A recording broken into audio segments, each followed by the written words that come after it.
Hello. Oh, hello everyone. Let me sort this out here. My head is being chopped off. We don't want that. Sort of. We'll see. That should do it well. I know why. It's because I'm zoomed in. There we go. Hello everyone. How are we? What is that? A cheap and once more dollar bills? What is this $5 thing, Sniper? What are you up to? Thank you for whatever it is. Cool. 21 months, brother. Hello. Hello. On time? Sort of.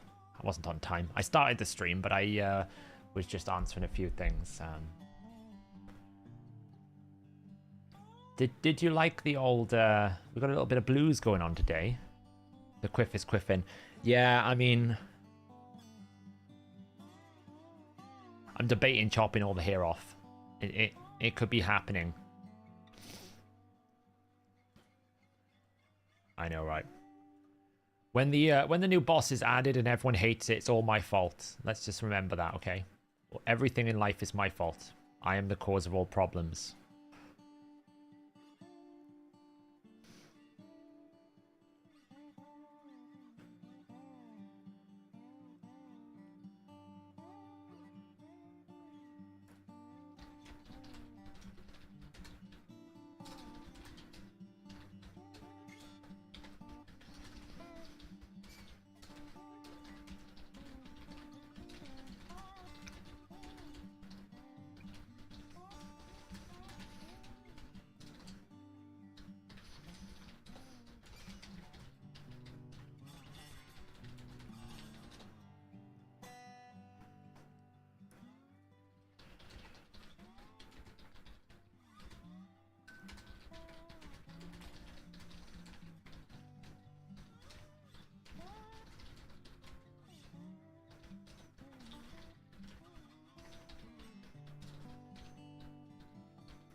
So I'm just replying to a message and I'll be ready to go.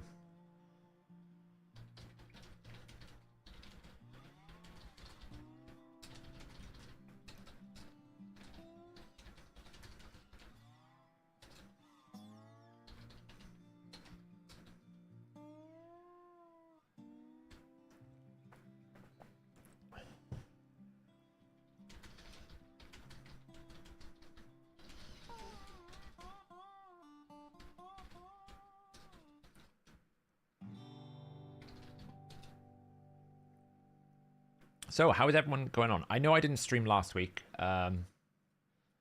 I just wasn't feeling up to it. I was feeling really under the weather on Friday. And I thought I'd improve on the weekend, but I didn't. So, I just never got to it. So I apologize. That is very loud, this one.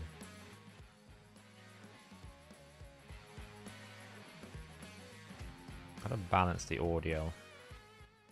I still haven't fixed my audio inputs. I probably need to do that before tomorrow. One last thing I need to do.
Right.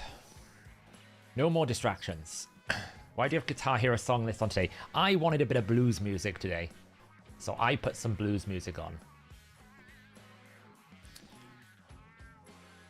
That is what I decided. I was going to be a rebel today, and I decided I wanted blues music, so I put some blues music on. I'm a terrible person, what can I say?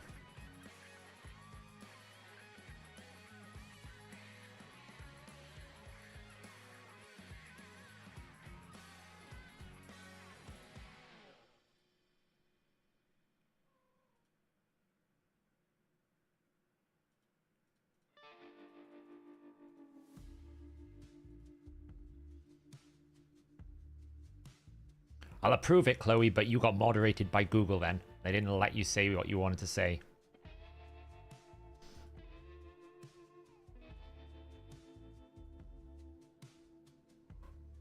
I know, QC Hawk, what can I say? We're just terrible people. You know, I didn't really feel like I needed to make that video today. But in the end, after I saw the last one, I was just like, do you know what? I'm through with people just throwing shade at different people just for the sake of it when it's totally out of context. You know, I know Ash personally. I've spoken to him. I haven't quite met him in person yet because we were meant to do it in TwitchCon Vegas, but he wasn't able to attend. But one day I will.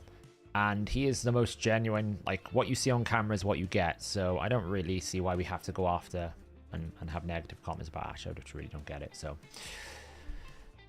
it reached the level of, do you know what, I've had enough. So that is why I did the video, and I am so pleased that everyone actually understood what I was trying to say, and all the positive comments on today's video was a nice thing. I really appreciate everyone. I always appreciate people. Everyone in this community understands where we're at. It makes me want to keep doing what I'm doing. And that's important.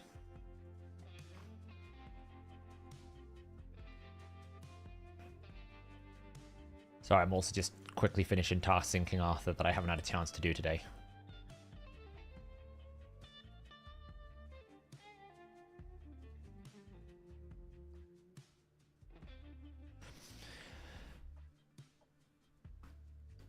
How do you build Aragaz Wild King? He's one of the new Unity dudes, right? Which one is he for? Is he Skinwalker?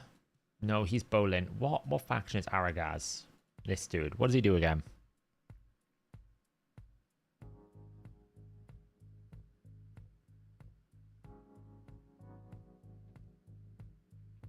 Whenever an ally kills an enemy, grants that ally an instant turn. That's pretty nasty.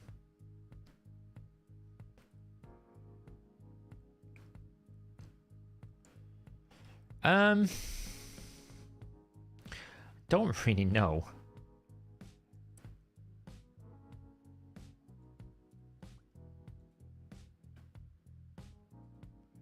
Honestly, I don't know. And the reason why is because he's got this weird little ally. He's got this like Vulcan and half kill kind of concept.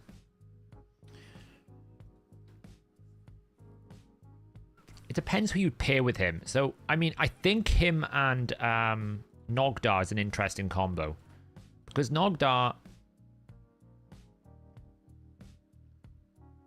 has like a HP sacrifice. He does like a HP sacrifice. And if Nogdar kills someone, Nogdar gets an extra turn.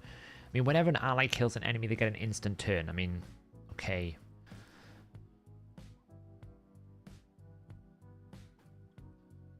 When you can provoke people, what I'm struggling with is who would I put him up against? So I could make him a provoker. Okay, that's fine. I can't resist it. Like, what am I playing with him for? What am I going to use him for? He could carry, I guess, but, like, it's not the best faction for building a team around. If I was going Hydra, then I could go Shayak, Supreme Garlic, Aragaz. Because you kind of want, like, the 3 bonus to really get it. But, I mean, this is only once per round. So this 3rd bonus is only really for, like, Arena. Because it's once per round, right? So you're not going to get it, you know, in any other way. He can't be locked out. Did I miss something?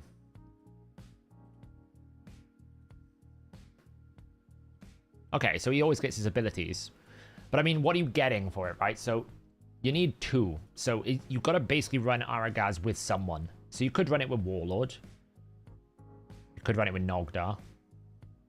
There's no one else you would really. Maybe Gatarog. Maybe. You could maybe run it with Raka support instead of Duchess. Maybe.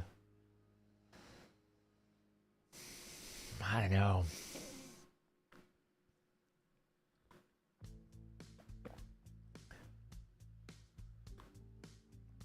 I mean, when you compare him to how easy it is to understand how Teox works, or, you know, some of the other ones, he feels a bit like Doomlord Gregor to me. Situationally interesting, but generally not that good. So, might be okay though. Is King Arthur worth it? I'm learning the game. I think it's got some interesting concepts. It's officially going live, by the way, in about 5 days. So, yeah,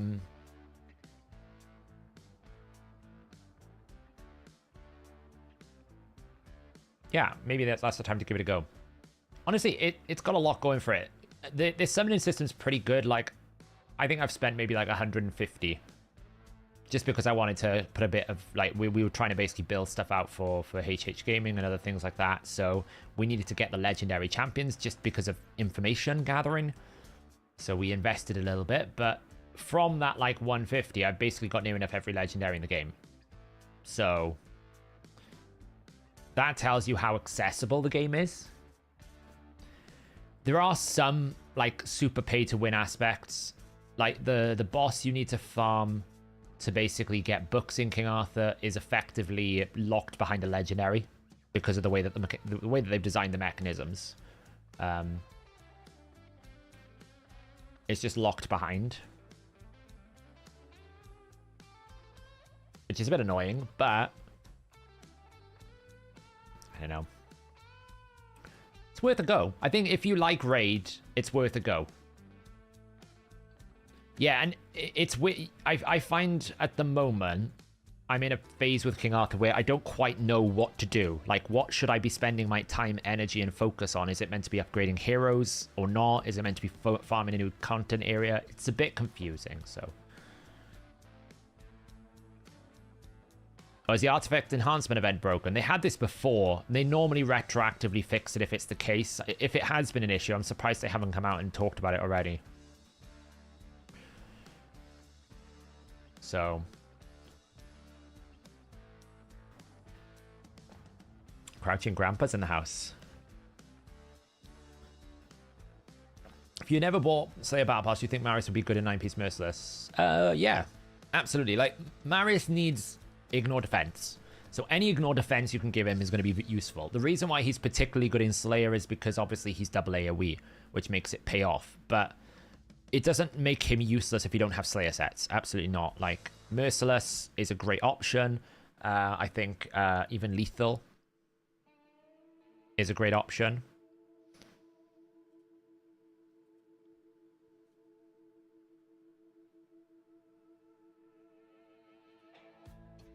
For some reason the chat just absolutely crashed. Thanks, YouTube.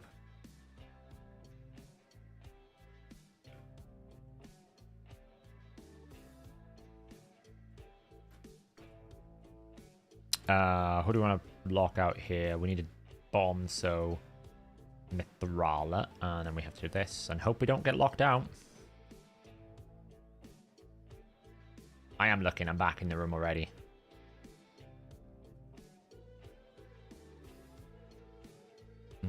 It's fine. Surprised you didn't. I'm surprised they never took out my Shujen or my Ancora, because you take out the aura banners normally. Like, there's a very good chance I'm going to outspeed them because I have a banner. Very close, whatever it was. Unfortunate. I'm going to get locked down now, so I'll probably lose. Well, I might not. Weak hit. Lockout. That's good. I don't really mind this because I'll have a cleanse. You can bomb me as much as you want. It's not going to matter because I'm just going to cleanse it all away.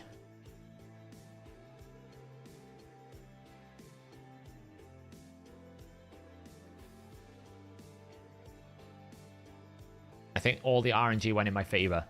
because I think I'm about to get my A2 back. It's beautiful. It was beautiful. It was beautiful. Hey, sure. I didn't realize we're up in Hydra Clash again. We've drafted a rematch. I think we're not pushing though. But I didn't realize that we're in Hydra Clash together. Checking out your teams here, looking good. Your Nightmare team is way better than mine. But I don't know why. It's probably just because you got Grisor in there with a 6-star Michinaki, I guess. And Sun Wukong. It's quite a lot of damage, but I didn't realize. I need to figure out what I'm going to do, actually, while we're here. Slight pause. We are kind of tanking this week, I think.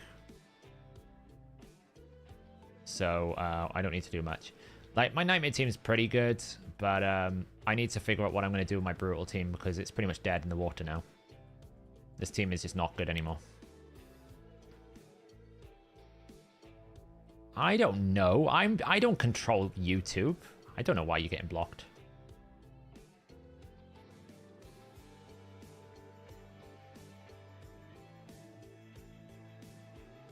Hey, Drayden. How's my day been? Busy. Always busy.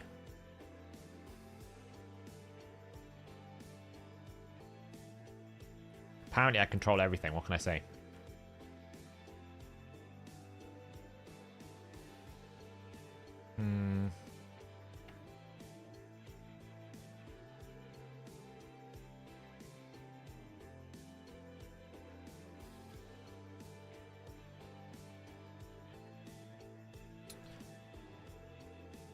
So we're just doing this to get to minimum record here. But yeah, this team is pretty much dead in the water at this point, so...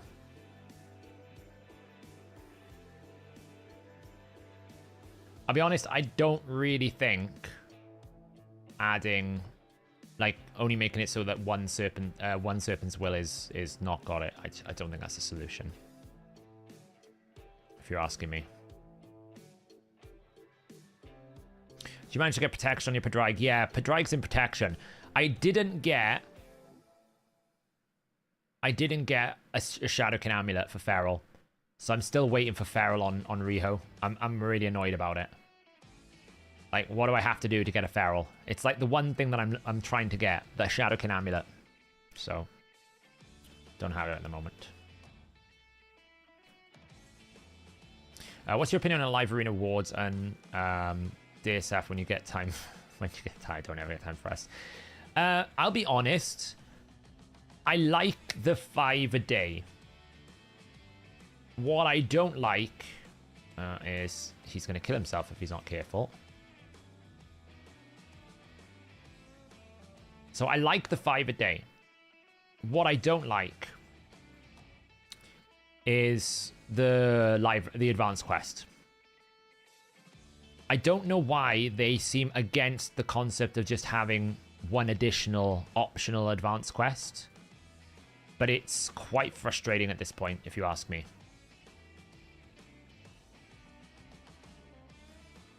To the point where I'm like... Look at that. That's just so depressing that that happens now. I don't get why we can't just have 10 advanced quests and then if I don't want to do the live arena quest, you know what? I don't do the live arena quest. Why can't we just have that option? A lot of games do this, by the way. King Arthur does this. When they add new content features in the first player progression, right, when you're basically going through and you unlock more, they don't suddenly go, now you need to do 20 quests a day. They just go, you still need to do 9 for your daily completion, but if you want, you can do 4 other extra ones. So I don't understand why we can't have that for like Tag Team Arena. Do you know what? Maybe some days I want to do Tag Team Arena. Okay, great. I'll do the Tag Team Arena one. Maybe the next day I want to do Classic Arena. Great, I'll do the Classic Arena. Well, I don't understand, because what will happen now is we'll have the other problem, which is sometimes I'll get the Cursed City quest. I would much rather, during a Dark Fae rotation, have the Silver Keys. I do not want 50 extra energy if it's going to cost me Dark Fae. But I don't get a choice. And I just don't understand why that is the reality that we're in. So, To me, that's what I would have done. I'd have just added a live arena quest. Great, you know what? I get 50 extra energy. Incentivize doing it by giving just a reward. The problem with Plarium is they seem to think that incentives only come with, like, mandation. Like, mandatory. Like, the only way you can get people to do your game mode is to force them. I'm like, if your game mode's good enough, and if your content is, and if the experience is fine or something, then players will do it if they want to. But forcing someone to do something they don't want to do is not going to give you good grace with that player. They're just going to hate you for it. So just don't do it. It's as simple as that. I think I've done enough here now. That should do it.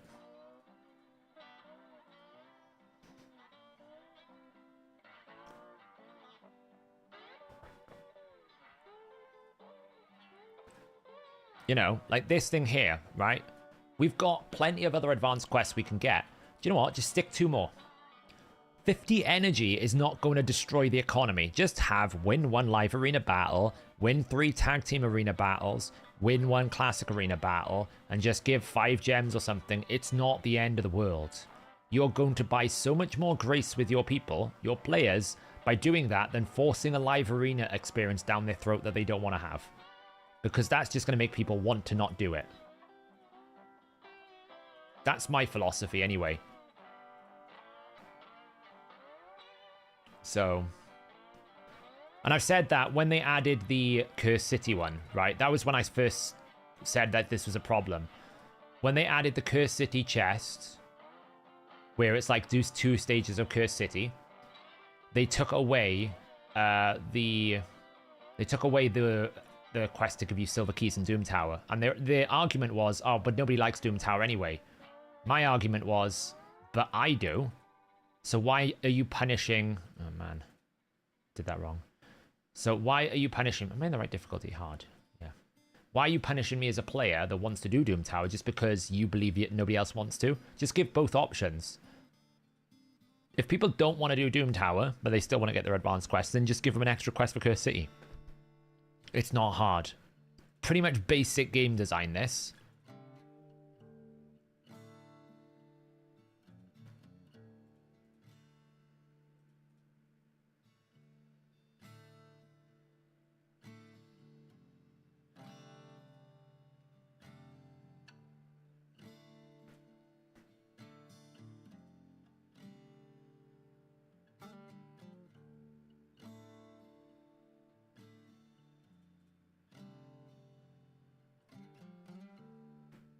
Yeah, it's not even take part. It's actually physically win. That's what's even worse about it. It's like, oh, I have to actually win. Oh, that's a bit of a problem, isn't it? The tankiest head, please.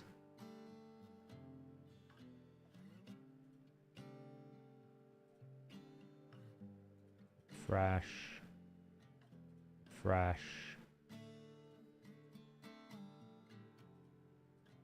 Boom. Look at that.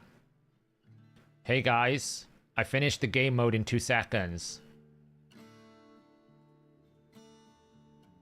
1 minute 21. Wow. Amazing.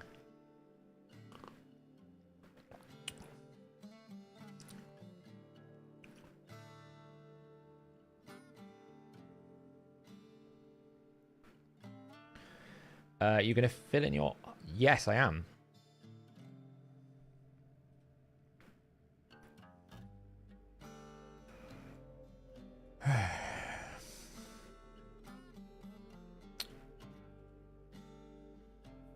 Yep.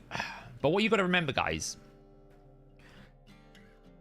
is what I was advocating for is to destroy everyone's fun. No, I'm not salty about it, honestly. It's just... It did just make me laugh, though. It's not a halt. Technically, it was the walls of Moria. We were building the walls of Moria, okay, Chloe, but I didn't have enough time.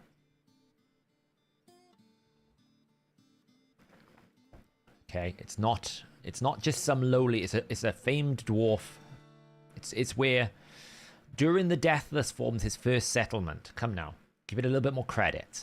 I just didn't have enough time. No, it's not. It's a great dwarven settlement.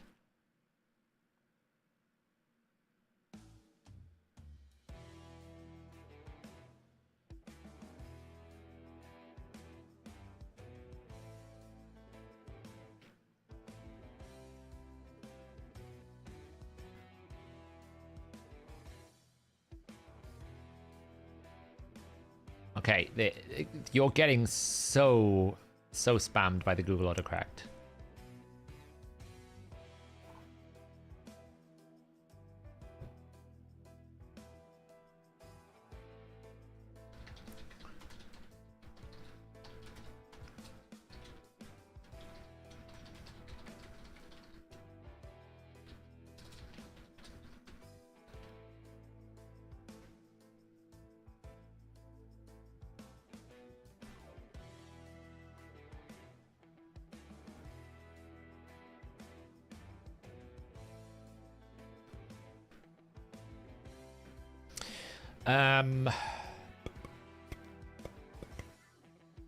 What are we gonna do here? So they're gonna go first, no matter what I do.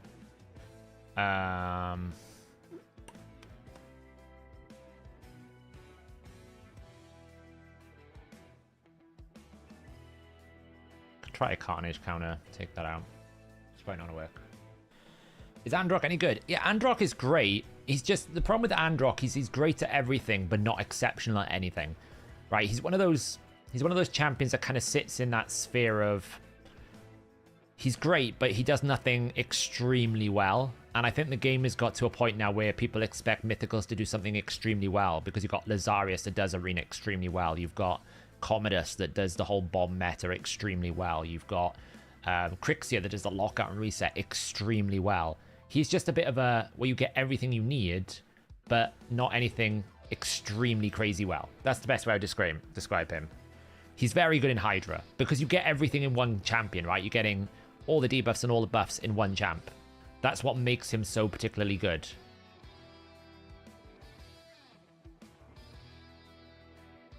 I'm going to lose this one, by the way, because I'm not going to go first, so.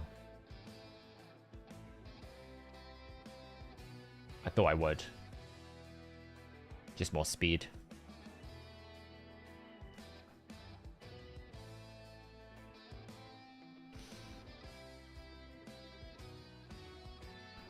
Yeah, that's it. I think what people are saying is correct. He's just a very good all-round champ, but you will find that you'll never go to him as the first choice, like you do someone like Marius, right? If you go to Marius, he's almost like the first choice in every dungeon you start with. Or like if you want speed, the first choice you go to is someone like a Shugen or Sify. If you want like block active skills or block, you have first choice picks, right? If you want lockout, you go to Warlord or Yumiko straight away because they're so good. He's not going to ever be one of those, but that doesn't mean he's not a good champion. Oh, look, we're going to go for an Odin spam. So again, I'm probably not going to go first.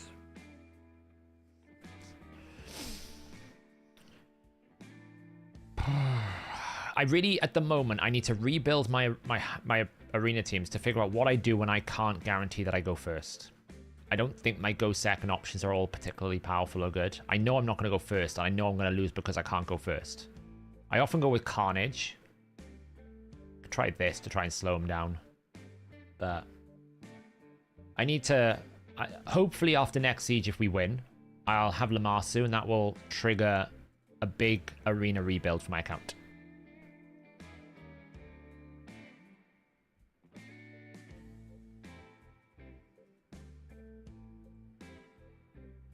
Yeah, it's a free regearing tomorrow, but I don't know if I want to do it before I get Lamassu. I mean, I could basically build Wixwell in Lamassu's build. I'm going to take out the obvious one, because Wixwell was my Lamassu placeholder. I do have a Lamassu guide coming out tomorrow, by the way. Green Virus was kind enough to lend me his account. He has been able to get Orthoratrix Lamassu. So, it's not as detailed as I'd like it to be, because it's not... It's a good showcase of what you can do. When I build my Lamassu, I'm going to take that because I can take enough to get a turn. Wow, I didn't have enough to take another turn. I stole a full turn meter bar. Oh, that was a mistake. I should have just... Well, I can do this to get rid of the stuns. We can get rid of buffs. It's whether or not I should be able to cut in with, I can't, I'm just going to get slept. Ah, I'm going to get block revived. Why didn't you block revive my...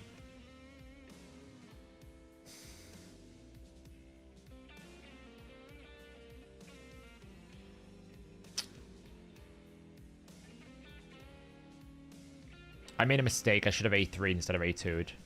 I thought I'd have enough to steal it with the 1.5, 2 meters, but apparently I didn't. Yeah, she probably will. See you later, Chloe. I did, Short. Do you know what? Actually, Short, in the video, I said... I think I started the video that's going to come out tomorrow, and I was like, he's been really lucky in Remnant summons. And I looked at his portal, and he had 2 more Remnant summons. I was like, if he gets another Remnant summon, I'm going to lose my mind. And I woke up today, and he's like, yeah, I got another one. I'm like, are you for real, bro? Like, seriously, you've had 3 Remnant summons. Yeah, there'll be another... We're doing another Minecraft stream tomorrow.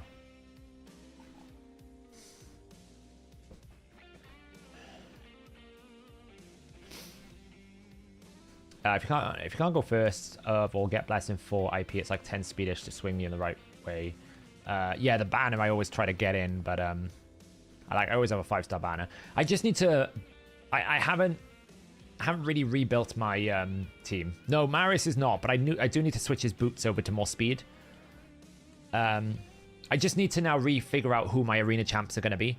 I'm at that phase where it's changed a little bit and things have moved in a different direction, so I need to like put some people in pinpoint if I've got the gear for it and a couple of other things. So is there a plan to tell the optimizer to use 9-piece set accessories and choose no suggest kit? Well, we used to have that, Madman, and people didn't want it. They wanted to have just a free for all, so we put the free for all in, and now people want it the other way, so it's kind of difficult to satisfy everyone's requirements, unfortunately. So should you build a dupe or empower? I would build... Well, I quite like having 2 whispers, but that's just because I'm absolutely addicted. But I would say, though, it's not worth deciding unless you can +4 Dragonfire. I don't think it's worth it unless you can +4, because then you will rebuild it for crit rate, you know?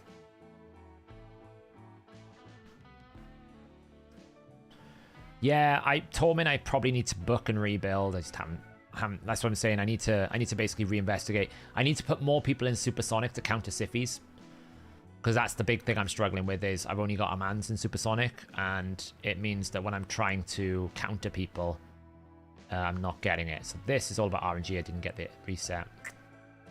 So the thing, we get this request a lot, Nevin. It's actually not worth it, because what are you gaining by having a set that isn't to your goal? Oh, I'm gonna get ruined here. I'm just gonna get ruined because I've been locked out. So I mean, if I lose, it's 9 times because, like, I might get a turn. We'll see. No, I'm just never gonna get a turn. So 9 times out of 10, if I lose, it's because I just get perma locked out. I mean, have I just lost 3 in a row? Yeah. See, didn't go first, didn't go first, didn't go first. Actually, this one I cut in, but I made a mistake. So now we get to sit here for 5 minutes, which is great. The reason why we don't have that, Nevin, is because of the goals. If your goal is to do more damage, you don't care about sets, because the set will determine for you. If your goal is to survive, you don't care about sets, because if you want to survive with a particular set that isn't stat-driven, then you tell it to use that set, like Guardian or Immortal or Regen. And then if you're balanced, then the stats matter more than the sets. There is, in all 3 goals, there is never a situation where you care about being in a particular set because you've got one piece of another set. There's just no point. You're worried more about stats. Now, if you don't want to use pieces because you want to save that set for something else, then you exclude the set altogether. One of the things we were looking to explore is to have like iterative artifact locking. So within one loop, being able to re-optimize within one optimization session, excluding specific pieces if it kept popping up in one of your builds. But we haven't got to that yet.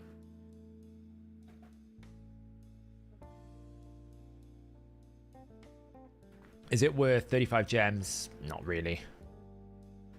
The thing is, I've got a lot of live arena refills from Sintranos that I need to burn through, so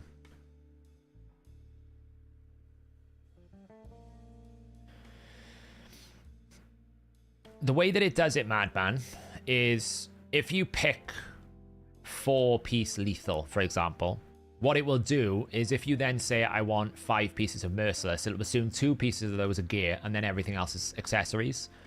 It's the challenge of the system, in the sense of when does an artifact set become an accessory? When we had the old system, it was pretty straightforward because I could tell it I want 3 accessories or 6 artifacts. Then when we combined it, it became a bit challenging because it was like, okay, when is this an accessory and when is it an artifact? Because if I assume straight out the bat that I want to put accessories as a priority, well, what if I want reaction? Now I have no capacity for it. What if I want revenge? What if I want another set? I've no capacity for it. So therefore, we went with the other way. We basically said, okay, let's assume that when I select 1 piece of merciless, that's 1 artifact until I've run out of artifact spots. We're going to go with Stone Skin, so we're going to bring the solution to Stone Skin, which is Sulfurion. I also need to retag lots of these different things. So it's just a bit awkward at the moment in the sense that I know it's not perfect for what we want. So either I reintroduce the old way in some sort of hybrid manner, or I find a different way to do it. But that's effectively the problem, so. Yeah, we always put the free gear removal on, yeah. Yeah, we'll put free premium on Titanic. I mean, the website's always free, but the premium will be previewed, so.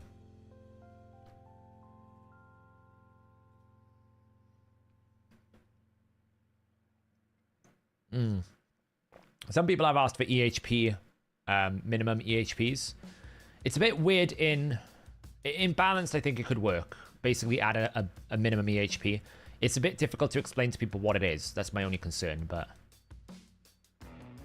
So the reason why I picked Sulfurion, I knew I was going to get 4 HP burn, so I can do this. Unfortunately, they're high resist.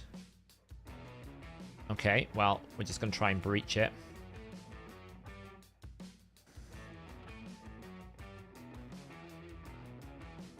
Or there was a visual bug, one of the two, but I did not get many burns out there. Yeah, that is the other solution. Mr. Lord has nailed it. If you simply know that you want to have a merciless accessory, it's not like you're going to have tremendous amounts of them. So simply just pick the one you want. Right? Manually pick them.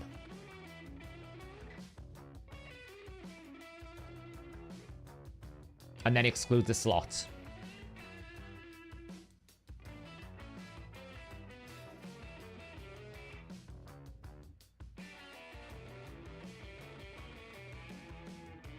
Well, that's annoying.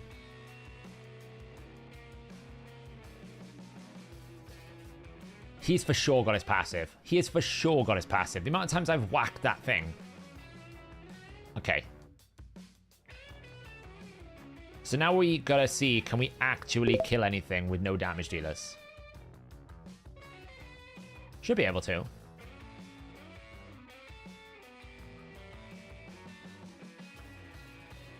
It's just gonna take a while.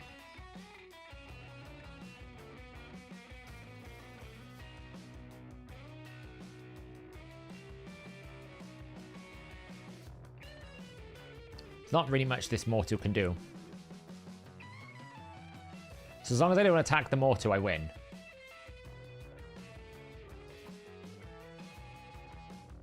Okay, he's been polymorphed. We've resisted that. This could take a while. Let's try again. Oh, resist it again. This song's a bit much.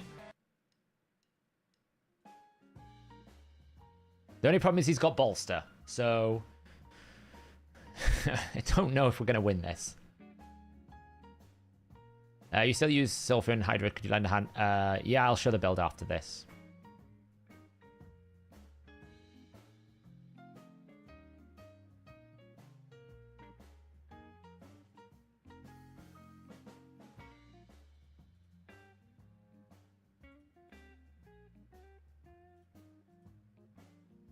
How much resistance does this Mortu Macabre have? Like, my dude is like 400 or 500 accuracy. This must have like a 600 resistance Mortu Macabre. This is going to take a while. It depends if the Morty Macabre dies. I'm waiting for his passive to fall off. Now I can start killing it. If he's got protection back on, I'm in trouble.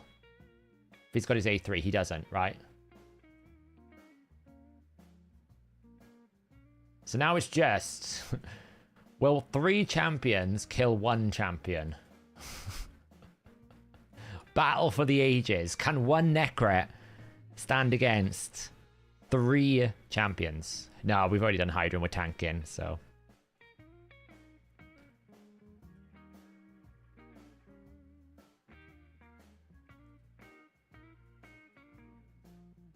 It's going to be a war of A1s.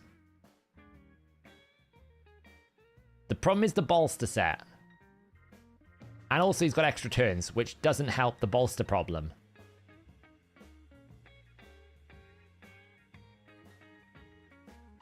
And I can't revive, see, because I got block revived.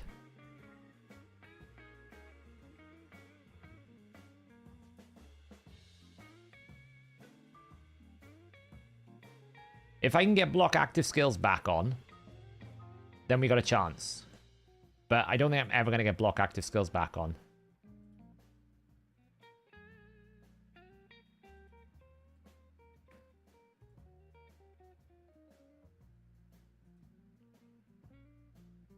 So he heals 11,000. So as long as I do more than 11,000 per turn, it's fine. So there's 2.5. That's 2. That's 3. That's 2.5. So it's possible. The only thing is when he does an extra turn, it's not going to be possible. Which is like now. But the problem is he's just going to keep re-putting that on. This is just dumb. You just leave me. I beat you. This is going to be a battle of wills.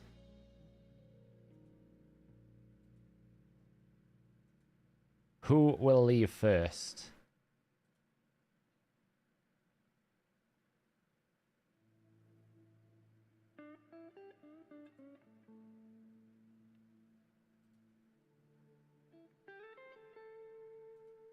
I mean, if he goes to 15 minutes, he loses as well. So it's kind of a no-win situation for everyone. I'm not going to give up just because... I could, but it'll use A3, which is pointless.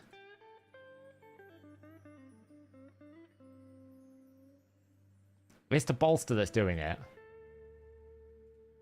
And because I can't land a burn, because he's just permanently protected as well, it doesn't help.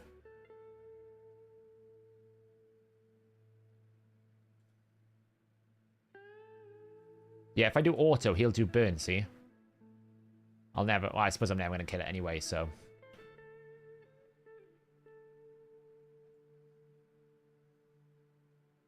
If you get 5 or 6 star, you're going to change it to Incinerate. I don't know. I actually don't like 6-star Incinerate. And the reason why is it gives Marius crazy turn meter. So I'm not a massive fan of... I'm not a massive fan of 6-star. 5-star, yes. So... I mean, we can check out a bit of King Arthur while we wait for this. It's fine. Let me,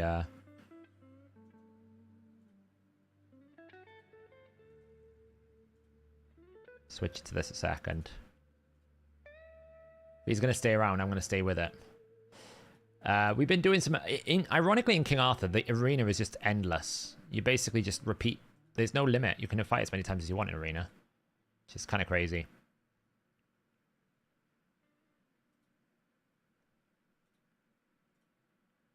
I need to do favor battles. Oh, these favor battles are horrible. These... Oh, the favor ones are okay, actually. This one's fine. I think I don't have another one. Should be fine.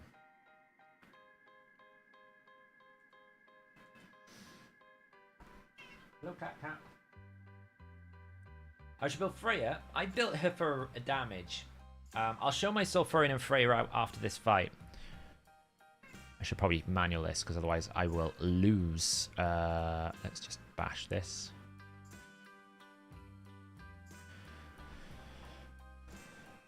You're hard stuck, Nevin. Yeah, I'm kind of like, I don't really know where to put my time.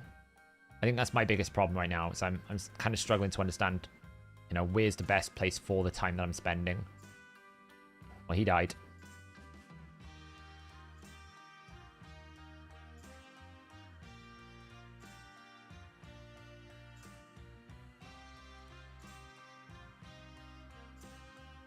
Ow, that's not great.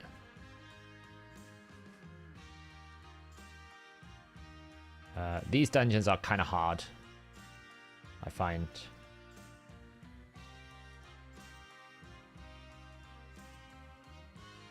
There's a weird difficulty curve with King Arthur where it feels like one stage, that the acceleration between 1 or 2 stages is quite aggressive. At times.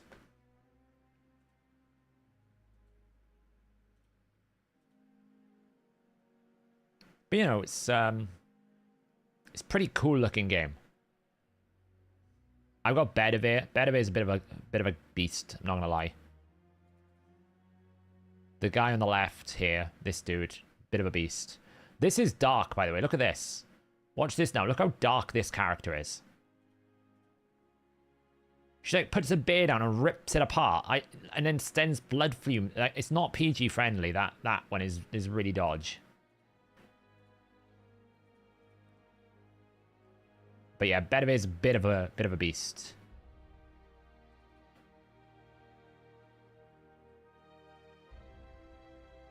Yeah, it's very dark. She's very gleeful about it as well. Well, that died.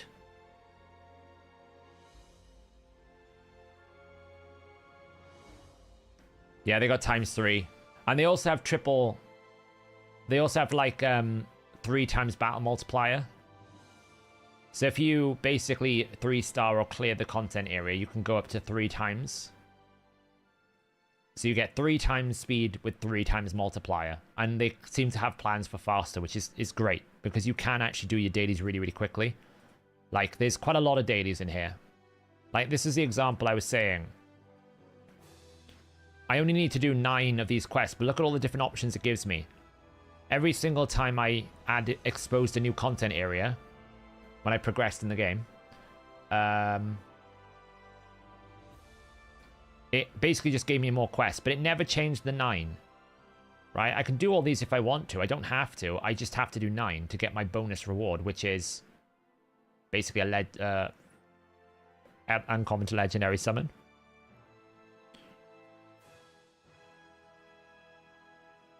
I think I want to upgrade your weapon here, so we will just do maximum.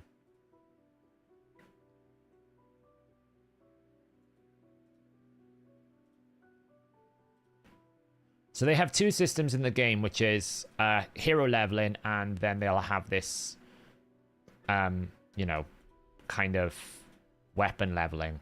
Okay, so it's a bit weird in the sense that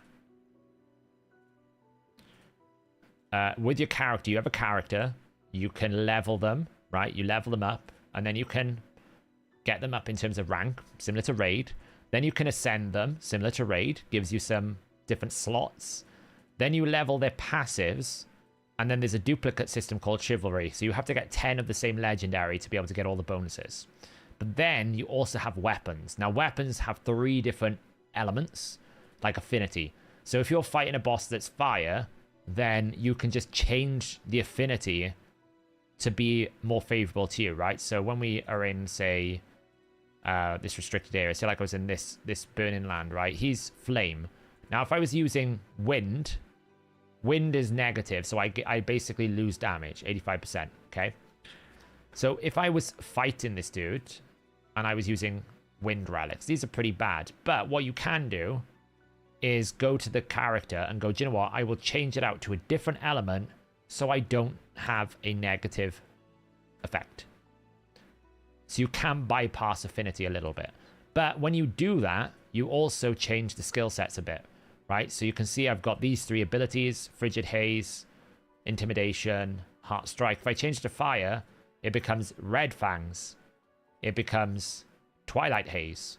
slight variations of the same abilities, but different in some ways. For example, this is an AoE, hit 2 times. This is a single target. This is a single target, you know? So it does change a little bit. Like, this hits really, really hard for a single target, but you lose the AoE. This is single target. You lose the AoE. Now, this gives you a buff, crit rate increase too. So it's kind of an interesting way. And then when you get the relic has a similar thing. You can level it up. You can rank it up. But that does also make the game a bit confusing sometimes, because you're like, where do I spend my time? Do I go and chase the relic level ups, the passive skill level ups? Do I chase ability level up, rank level up, ascend level up? You don't really know where you're meant to be spending your time. That's the only thing I don't like so far, is I still haven't quite figured out where's the best use of my time.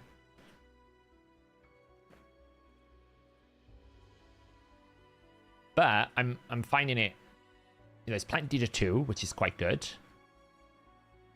There's a little bit of city building as well. You can see, like, there's different elements of the city building. The marketplace is pretty good. The marketplace actually gives you stuff you want. We're talking like this uncommon bull talisman. These are passive skill tomes. Like brooches of attack, passive skill tomes. You have to farm these things, so... The only thing that's bad about this game is gold economy. You get so... You are constantly in need of gold in this game. Constantly. You're never going to have enough gold in this game. Never.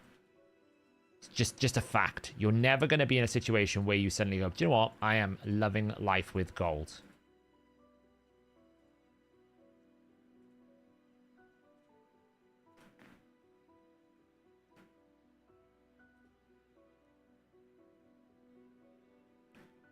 Yeah, but it's worse than silver.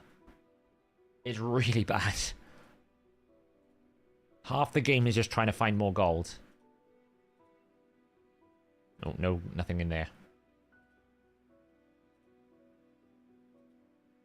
I've got a free summon. These ones are not that great. I mean, I'll be honest, I don't really understand the point of commons and uncommons in the game, because I've not used them, basically.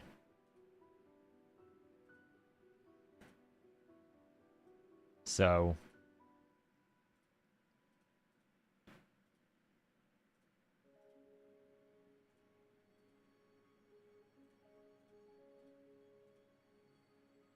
But, I'm a bit short of another raid up pull. I need another 400 gems for that thing, which is cool. But yeah, it's pretty cool. I mean, there's a clan system. The clan boss I haven't really fully understood yet. It looks pretty nasty, not gonna lie. Obtain a Curus. That's kind of weird.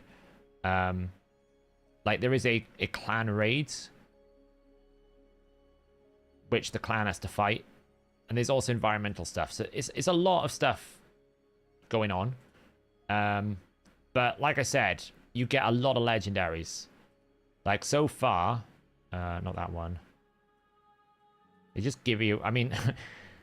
a little bit, it's a bit stupid. Literally, for a good old... Just for 10,000 gems, I can just get a legendary character. I'm not sure I particularly like this monetization stuff, but like, for £100, I can just get Bedivere. Like, can literally just buy the character if I want to. But I really don't like that vibe. And it has got a little bit of content unlocking as you go, but like, I've unlocked a fair bit. I only really have Clarissa and Lancelot and Claudius to go. These two come from Arena. Got every rare. Got every this, so, you know, I've pretty much got them all.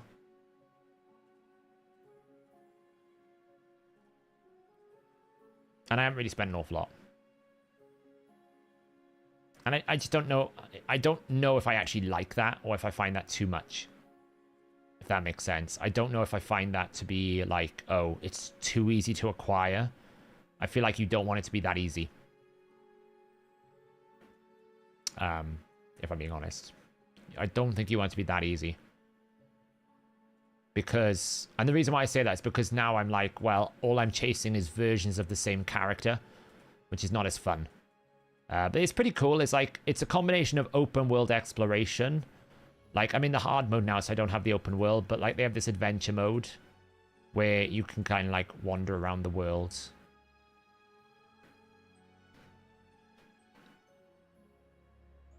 You know, and fight people basically like this. I haven't been able to do this yet because I need to like level these up, which is pretty nasty.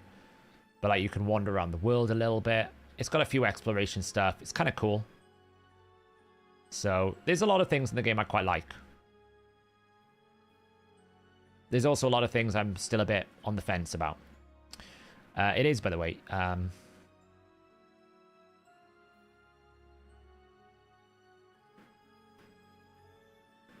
I just need to change the scene. Hang on. There we go. I guess we won. Right, in the realm of who had more endurance, it was me apparently.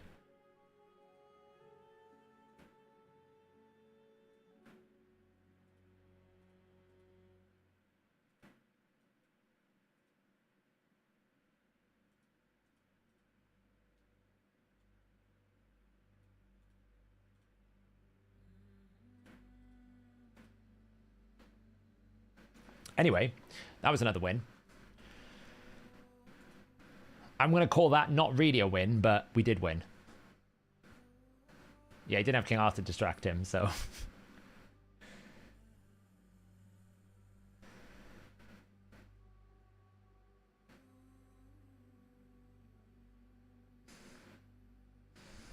Yeah, we've already talked about your latest... let's just say latest RNG.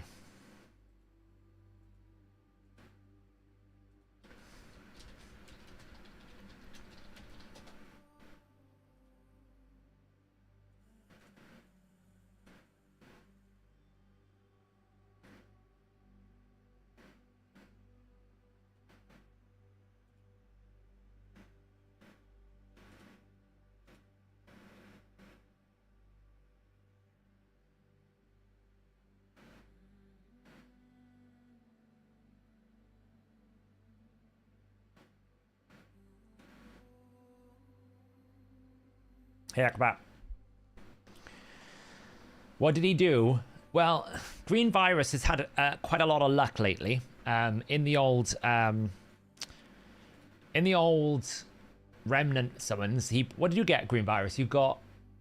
Did you get Garland and you also got another one, right? Who's the two mythicals you got?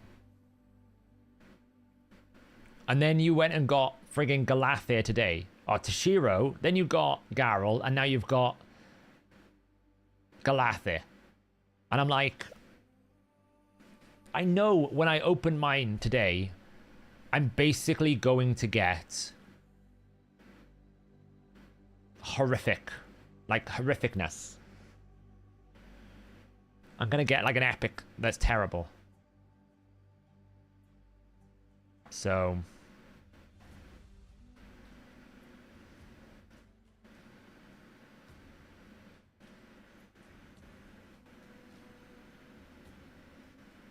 That's what's going to happen. Now, I have to... Here's a problem. I have to ban Volcanos. Which means I'm going to have to deal with Amans. Because I have to ban Volcanos, because Volcanos is just unbearable on his own. If I leave him go through, I just can't do anything. He's just going to ruin me. But let's try it. I know he's going to ruin me. He's just going to ruin me. Nell is really, really good. I like Nell. Nell is one of the ones, though, that needs time to build up. So she's going to need time to, like, work her way through the things. Once she gets, like, everything stacked up, I think she's quite good. Her alternate form is strong. So...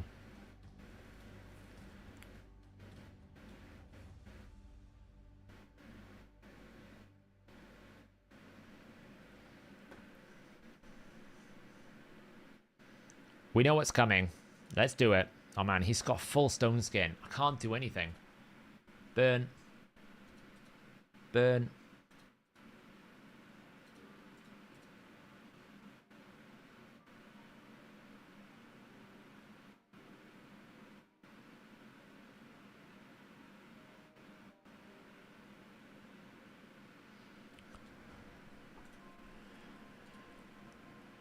man. Try again. Ah, double fear. Why is it always like this? 50% chance. 50 freaking percent chance. Ah, man. Anyway, that's why you always ban Valkanus, by the way. The dude's a monster. The dude is a monster. You got a Demitha from Remnant. Okay, well, that's not too bad. Yeah, I mean, I was stuffed with whatever. If I let Armands through, it was like a 6-star fully awakened Armands. It was never going to work, so I had to not do it, but...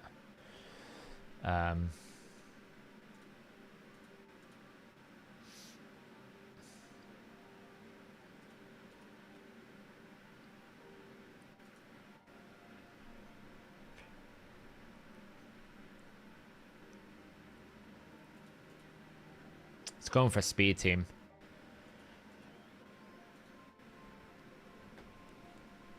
Yeah, but its fear basically got me, right? To be honest, what killed me was the 4 stone skin. Had I had Sulfurin in there, I would have had a chance. But the stone skin is what killed me there because I couldn't do anything. It's one of those situations, if you know this stone skin, you always pick a burn. If you don't, then what do you do? I just didn't know. Got Lydia today. Nice. Lydia's a big milestone for a lot of accounts. You get a lot from Lydia. He's going to go first, so I need something to stay alive.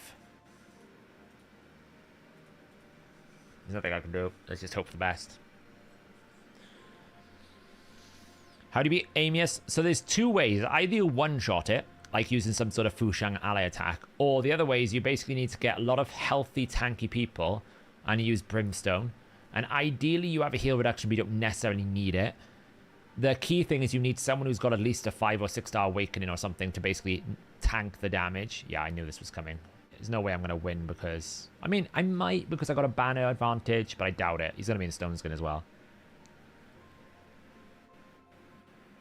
How's CVC going? I think we're winning at the moment. See, it's just... This is the problem I'm having. Like, I need to start facilitating burners in my team because I can drop duration.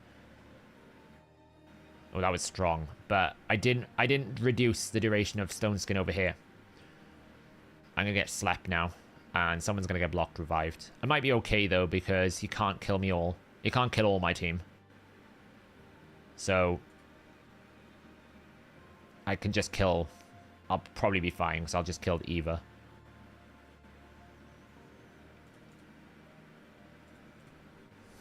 So that one was fine. 2 more fights, and then I'm going to call it there. So, yeah, there's a couple of videos on my channel as well about how to deal with Amius. It's not really a super...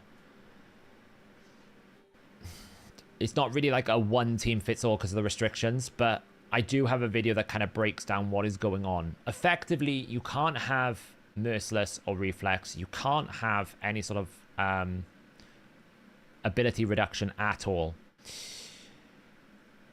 That you got to avoid. Then the next thing you need is probably someone with a Brimstone. Like, for the majority of people, the best way to kill the boss is Brimstone. HP burn and Brimstone is the best way. As long as you've got Brimstone, you can normally not have to bring heal reduction. Ideally, if you bring like a HP burn with heal reduction, it's great.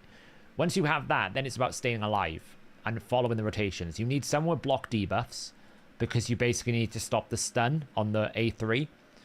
And then you normally just need heals and someone with a good Star Awakening that you can use as like a tank. He'll always go after the champion with the least amount of health on the alternate form.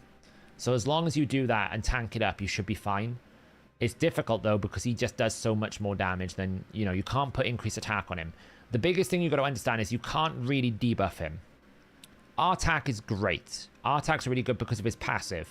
If you can bring a burner and not use his burns, it's really good. And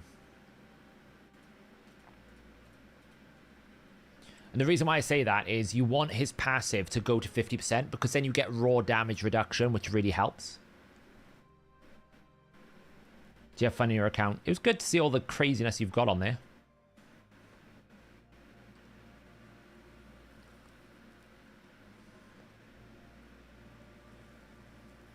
Can I use R-Attack with War Master and Ice Golem? And I would not. I would avoid War Master and Ice Golem. You will proc his passive. So... But I have got a guide on it that kind of breaks down how to beat it with, like, the traditional slow team. A very simple strategy. Honestly, what I tend to find with a lot of the new bosses in Raid is there's a hell of a lot of text, but the majority of it doesn't matter. Okay? The majority of the time, it doesn't matter. You can kind of ignore it.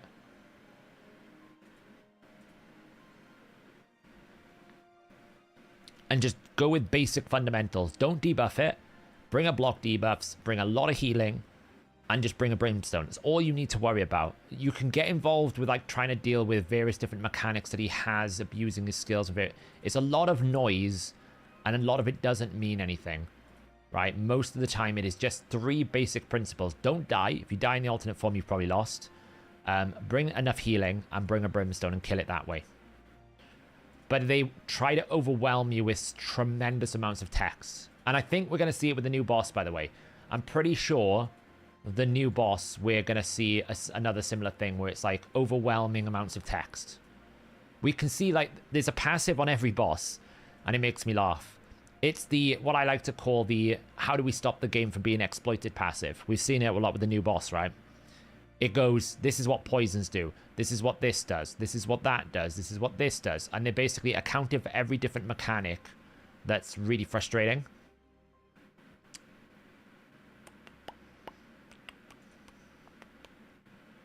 I'm going to assume.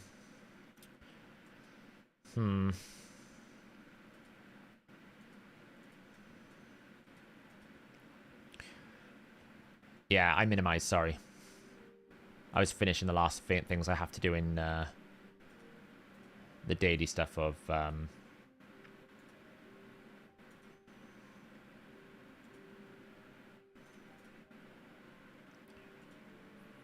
okay. Honestly, I'm going to get rid of you because you're a problem.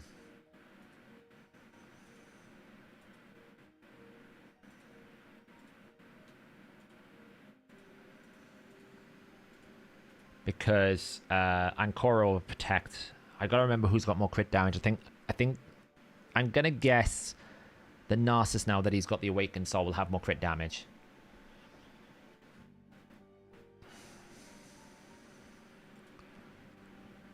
So as long as I do this, we don't get a freeze and we just one-shot. Oh, nearly. This is gonna be a problem. He's gonna kaboom me. There's nothing I can do. I'm gonna get kaboomed. Here we go. Kaboom time.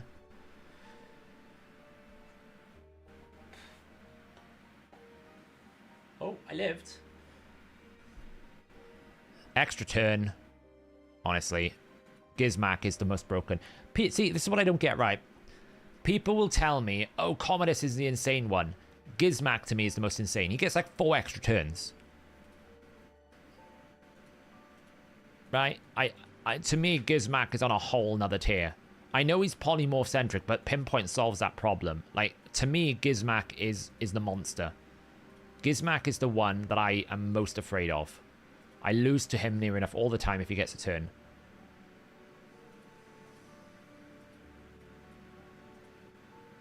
Anyway, we have this Remnant summon. Come on in. Let's get another epic champion. Yay. What's the point of this system, honestly? What's the point of this system? How long did it take me to get 4 mythic chess pieces? About 18,000 energy.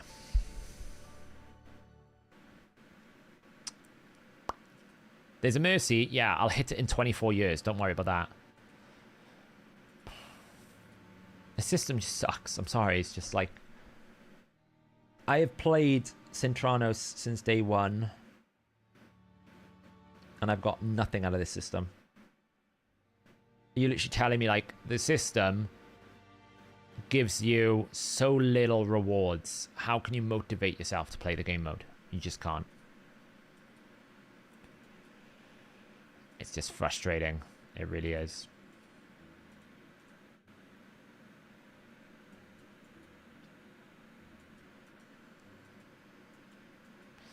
I do need to push through these stages, but I just... That's the thing. It just doesn't feel worth it getting these things because it just feels like so much effort. I know I need to get through these stages. I probably can do this stage pretty comfortably. It's just going to be annoying because the first wave is, again, this stupid Cintron. It's like these lot. I'm like... We're playing RNG again. I just don't want to sit here and do this. It's so dull.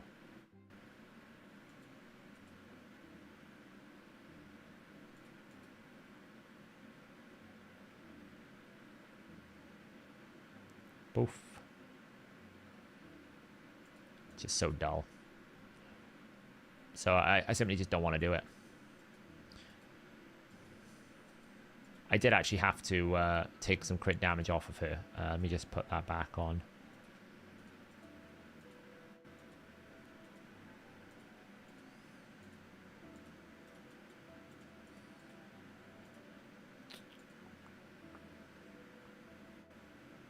How much do I need to put?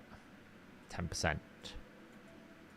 I had to switch. I had a bit of a problem in my Shogun team. My Marius now has a lot of crit damage. I had to basically... let's just say I had to find 40% more crit damage from my Renegade, who now has 402% crit damage. Bit of an oopsie, but it had to be done. And that'll do.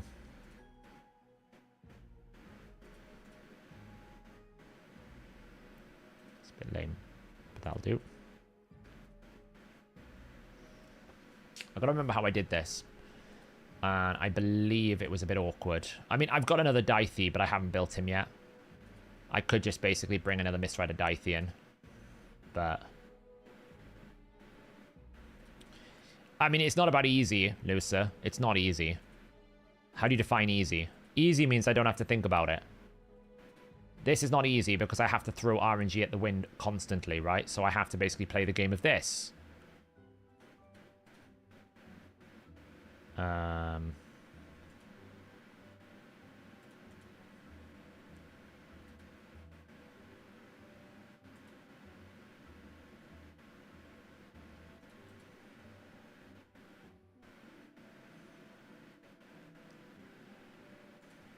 Now I basically have to one-shot and hope I don't die.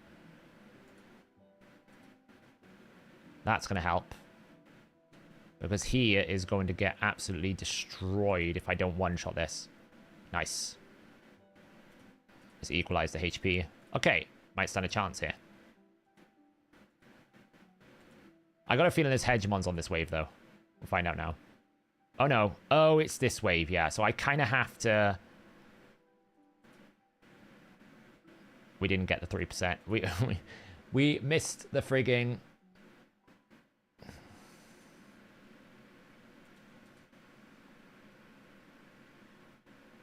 We're alright so far. We're okay so far.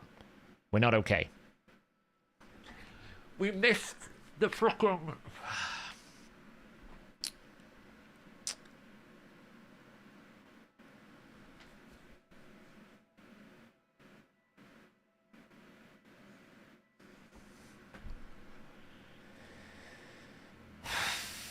I mean, who do we pick on here? It's got to be her.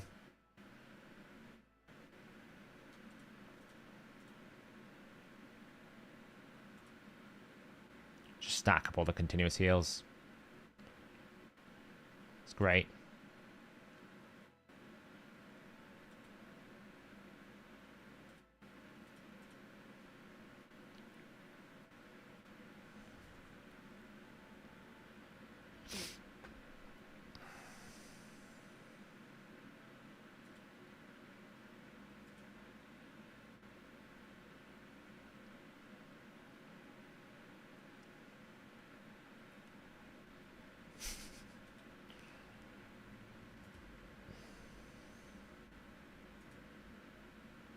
Just ridiculous. The problem is I know I can't win this now because it's just once the whole thing, the block damage goes out, it's just no chance. But I mean, that's what you need to do. And that's why I said it's not that it's not difficult, but it's also not easy because I'll sit here for 20 minutes. basically playing the game of RNG affinity, and that's what I don't like. Because I'm forced to run the negative affinity, which sucks. And it'll be this. It's got nothing to do with difficulty. It's to do with this horrible RNG.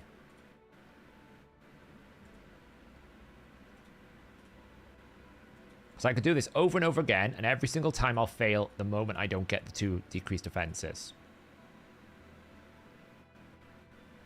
And it's not good RNG. You can have good and bad RNG, okay? Okay, we're good this time. Let's take out you. Ideally, I want to get you out.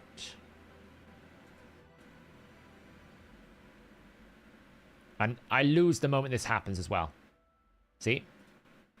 Unless I can recover. No, I lost. I lose the moment I don't take her out. So, it sucks. Actually, I'd say no. Amius is not RNG. Amius is control. Doom Tower is not RNG. It's control. A lot of the Doom Tower bosses are not dependent on RNG. Hydra is not dependent on RNG that much as long as you can support all the different mechanics. Normally, you lose on RNG if you try to push this. You're trying to push the limits, you know. Nice.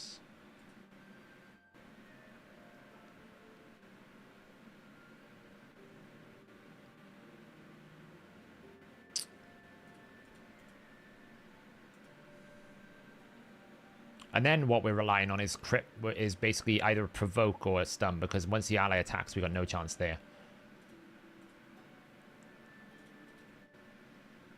And this is what I'm saying. It's not that it's not difficult. It's will I get everything working at exactly the moment in time that I need? And I lost the last run because I didn't get a stun on... I didn't get the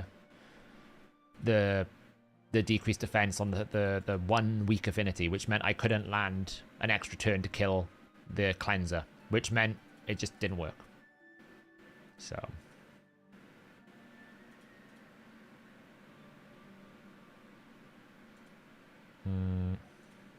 down.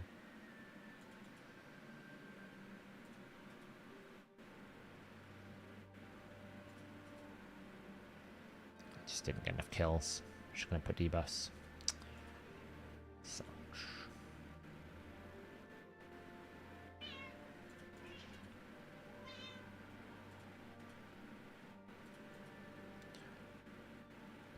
Michael, that is the most over-characterized word I've ever heard. Super easy. No, it's not.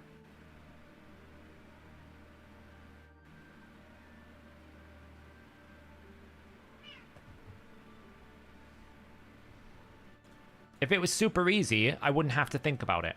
That's what super easy means. It's luck. And yes, I could use bolster, of course. I mean, it might help me here. But they'll carve through a bolster set, whatever I do.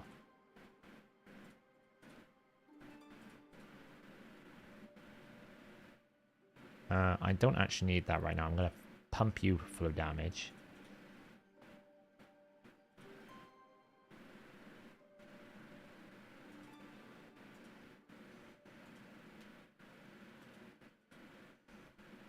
Nice, I got the provoke. I'll probably lose a bunch of damage here, but I can recover.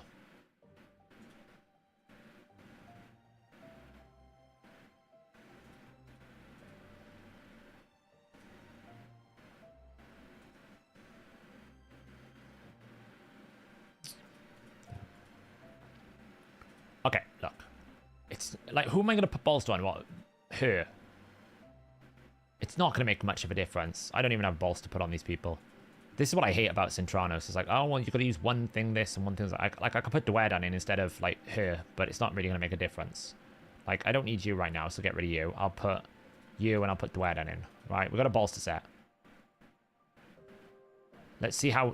Let's save and grace a bolster set's going to be. Hey, look, bolster got removed. Magic. And now I have to basically endure... Can I, like... I don't really think I can taunt or anything. Oh, that actually forces her not to use the debuff. That's handy. He's dead, but I mean... Oh, never mind, we're all dead. Hey, YST. No, I probably should. I actually have 2,600 I can do. No amount of bolster is going to make it easier for me like that. I just don't see the point. This is fine. Actually, let's bring her. I think she's still got gear, right? Yeah, let's bring her. Let's go pump it.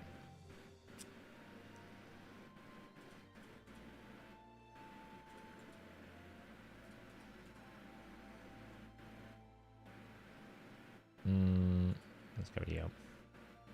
You.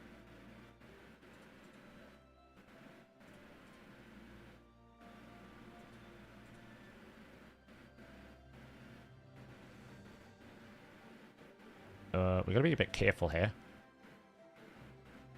Killed too quickly. Might just try kill the Cupidesses, to be honest. Might be better.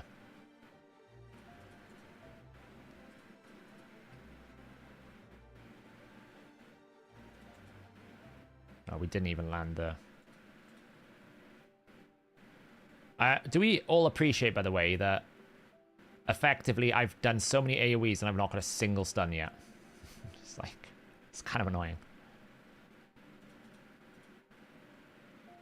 How do I build Tenacia if I got a 6-star soul for her? Full damage. Always full damage. Yay, double weak hit. Yeah, she has no accuracy. She's just built stun set.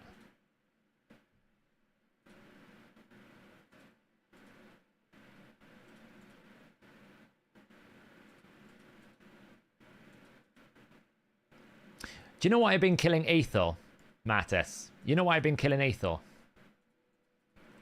I've been thinking it's Godseeker and Eerie. I've been thinking it's Godseeker and Eerie. That's why I've been killing it. I was like, oh, if I don't kill it first, she'll do a passive revive. And then I've been like, I've been wondering why it's not working. And I thought, oh, you just must be reducing the buff duration with A1.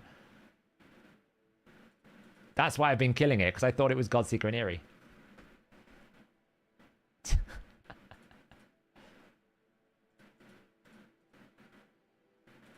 Oh, yeah, I was meant to show those builds. Oh, come on. Why am I here again? I hate coming to Sintranos. I do this every stream. I say I'm never going to do this again, and then I come to it, I'm like, oh, maybe I should push a little bit more, and I'm just like, I hate my life for like 20 minutes until I get the RNG right, and then I can do it.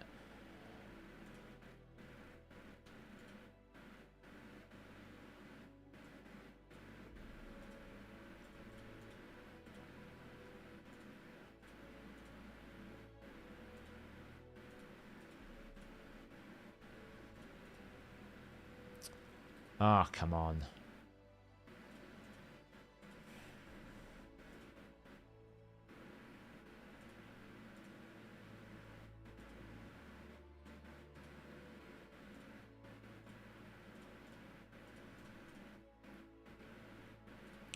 How would you build a Master Valkyrie? Valkyrie, it depends. You either want to build her as a debuffer, or you want to build her as a damage dealer. You can go both ways. Whatever you feel is good, you can go absolutely both ways. If you're going more of a debuffer, obviously you need accuracy. I would suggest you need resistance as well. But both are optional.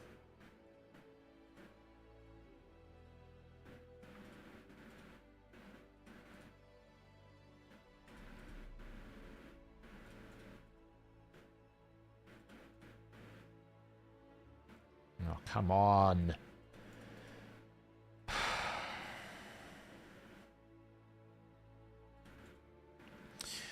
So yeah, it depends how you want to use it. If you want to use it as a debuffer, as in reducing turn meter, then you can go... Oop, we got lucky. Nope. Then you can go accuracy and try and basically make her fast, but build her a bit tanky, and that works. Or you can go damage, which will benefit her shield as well. That's what I'm afraid of, see? Now we're good. Let's smash some damage into you.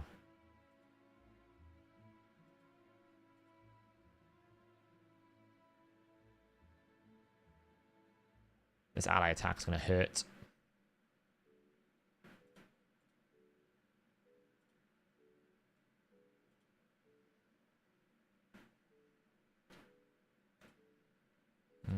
Let's just equalize the HP. Okay.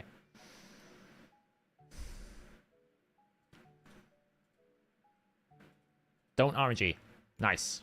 Okay, now we need to kill her.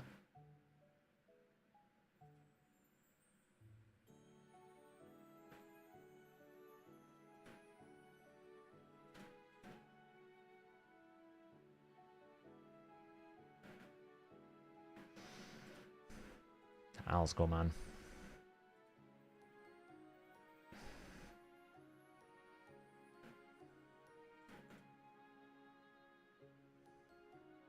Now it's just survive. Can we like just survive and get rid of these block debuffs? Which we should be able to because they've got decreased defense. They don't hurt too much and I can keep healing and putting cooldowns.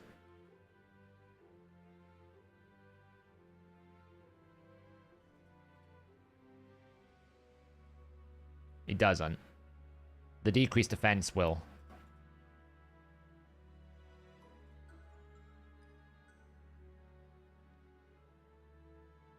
That hit.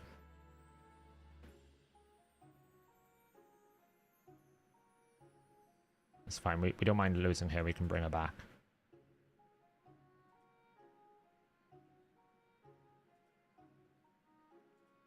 Okay.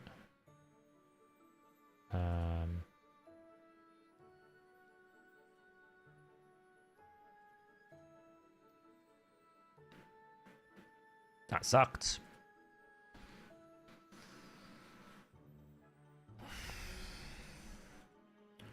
One of these days, Tenacia's going to get the stun. One of these days.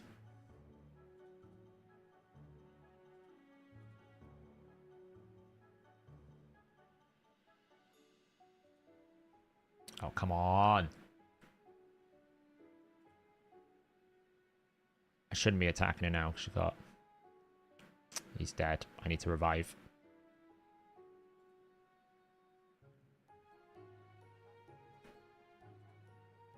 Right, she's dead. Nice. Now I just need to not kill him and get a revive out. So let's just do this to stay alive. We probably won't kill it by doing A1, so... Revive.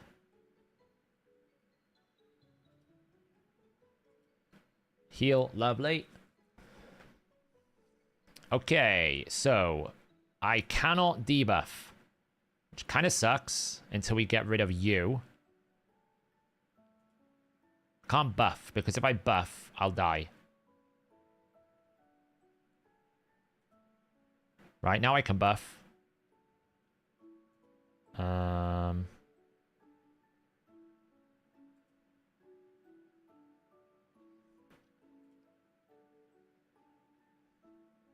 Oh, I don't like this.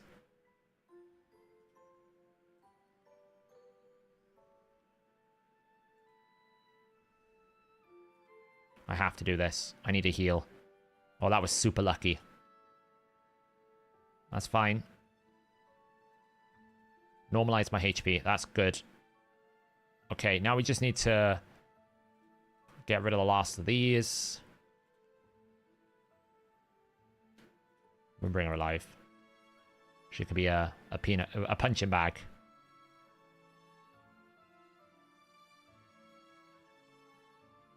Okay. I really despise that dude. This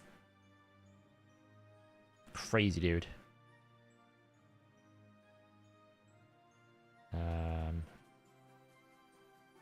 Just whack that.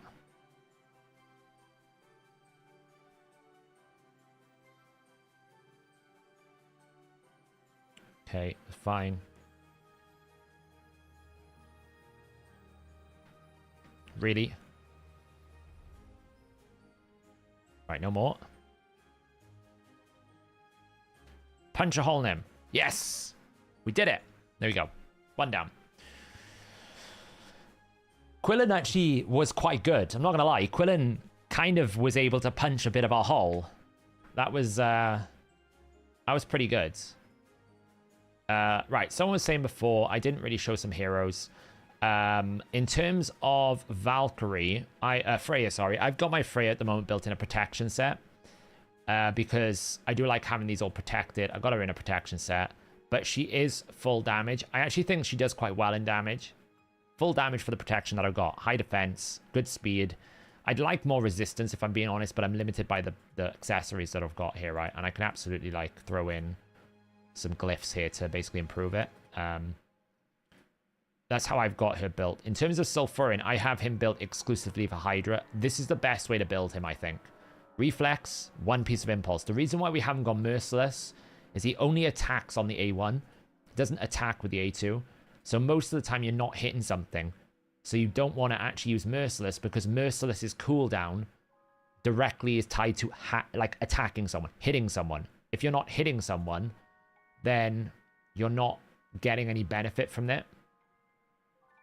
So that's why we've gone for this build particular, because we get Reflex and Impulse. Impulse is the next best thing to Reflex when you're not attacking.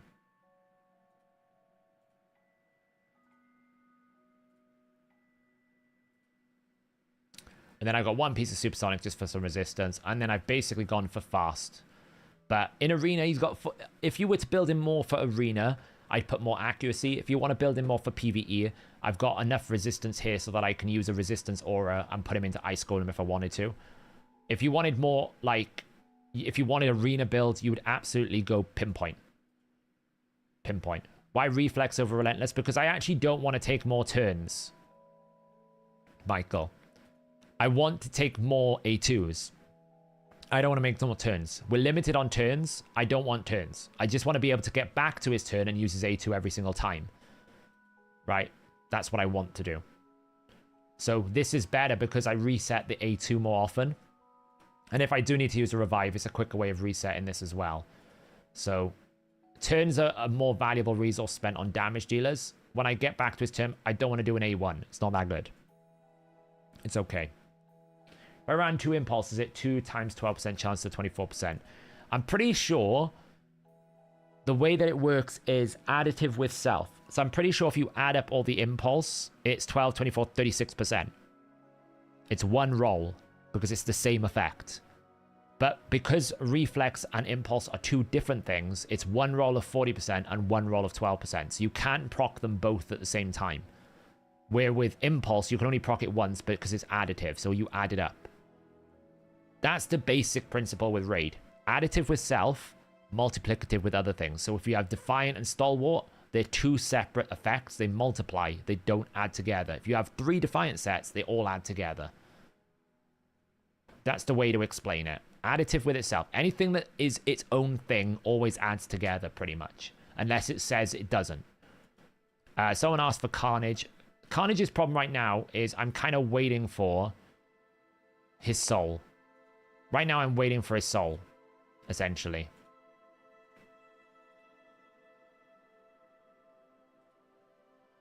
Holy good lord, King Arthur's got a bit of memory leaking going on. Let's close this down right away. Just realized how much CPU King Arthur was consuming. It's got a bit of memory leak going on over there. Let's close that down now. Oh look, it's our Nordic overlord, Dan Fiction. How's Finland, my friend? Is it cold over there? So with Carnage right now, I'm basically holding out for a soul because he's a bit squishy. I use him in both forms, but you can see he's kind of squishy. 2.5k defense, 40. He's got really kind of low base stats. It's kind of hard to make him tanky. Cold. Yeah, I can imagine. So once you get it up to a 3-star, you get a lot of stats, right? 3 stars going to give you, you know, we're talking 750 defense and 11,000 HP. It really tanks him up a bit, and then he's much better. When you get a 5-star, he goes to another level. Right now, I've got him basically in Stone Sting to keep him alive with lethal. He's around 248 speed, but not optimized, right? Not super optimized because this is not even like the right gloves. I should probably like try to switch these, but we'll try one. Crit damage? Well, attack percentage is better than that, but it's becoming expensive, so.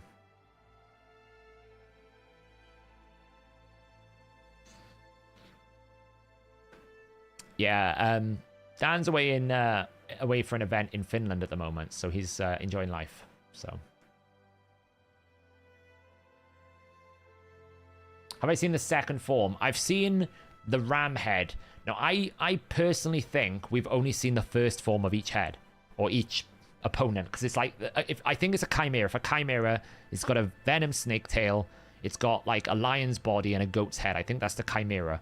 So this, I don't know if we're going to have 3 things we have to fight that can go to 2 different forms, or if we're going to have one thing active at one time. That's what I don't know. So.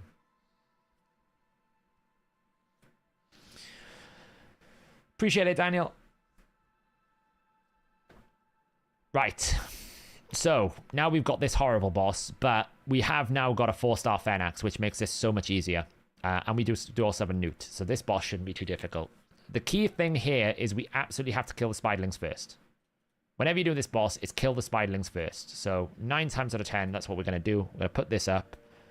And then I'm going to kill the spiderlings. We've got a bit of a shield, so we don't need to worry about that.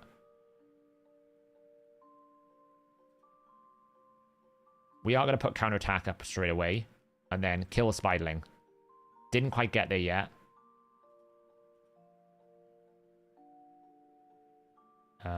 Let's just kill this spiderling.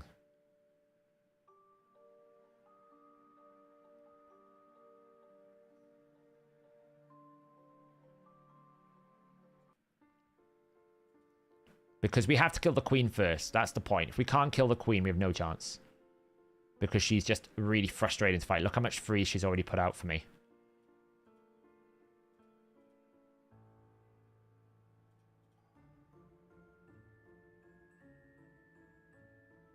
And the reason why I have to kill the spiderlings is because it cleanses the boss. And now I am basically hoping to throw that back there. Ugh. Just whack the queen for a bit. Kind of get the queen down.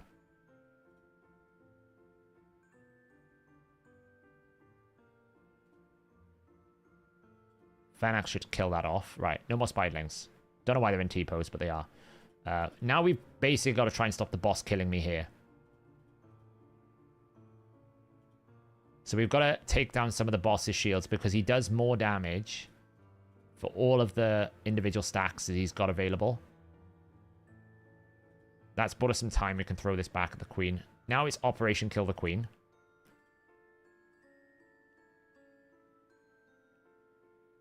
Which we can try and pump some damage out here.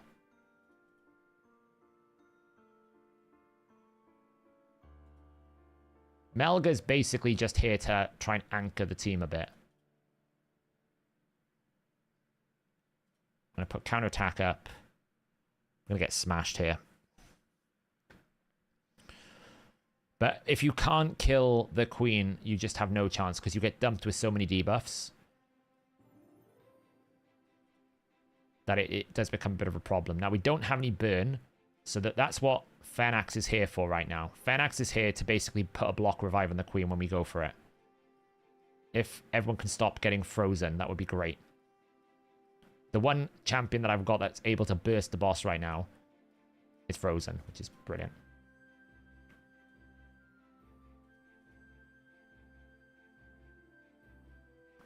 So at the moment, I just really don't care about the finite boss. All I care about is killing the queen. If I can kill the queen, we're looking good. So we're going to do this. Soften it up. Only thing is, I don't actually know why I can't land decreased defense with her. I don't know if I've accidentally reduced her accuracy or something. Melga is absolute S tier for this for here. Honestly, she's so good for Yeah, I seem to have... Oh, it's because I can't burn her, so basically I have to just time it well. But this is the only problem now, is we're losing a lot of health. The longer the fight goes on, basically, the more health you lose. So we're kind of just hoping we get a debuff out going out here.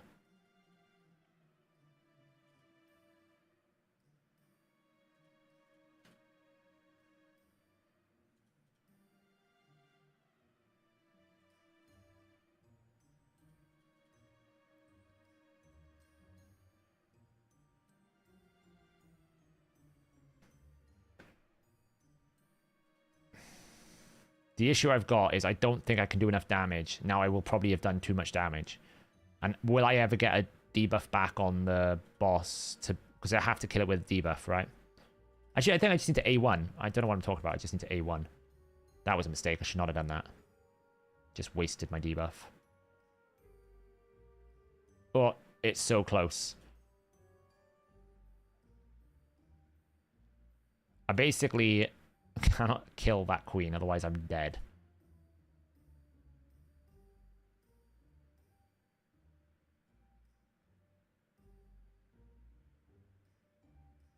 But... oh my god. Oh my god, this is not fun. This is not fun. Stop counterattacking. Okay. Fenax hopefully should clear that out. Let's just try and get rid of some debuffs. No. Throw that away. Kill it. Nice. Block revive. Okay, so now we've got rid of the queen. It's a case of, can we stay alive to kill this? Which we should be able to. Even if we lose some, Melga can revive, which is great. The boss shouldn't be able to kill me from this. So now we basically need to get moving. But from here, it should be pretty academic. Because we've got Newt, basically. Newt makes this academic. So, yeah.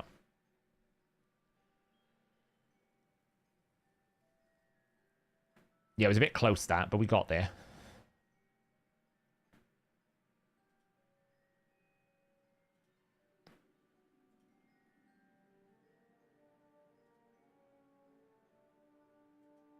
Okay, so now we're in here. Now we just need to get decreased speed or something out.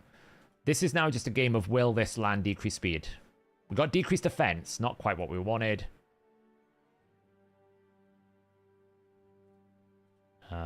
Just get some healing. Decreased attack. Speed.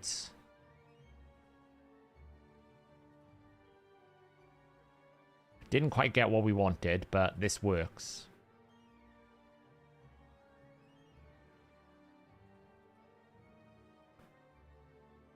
I'm going to do this because I'm going to let the boss take a turn. Because we got counterattack up.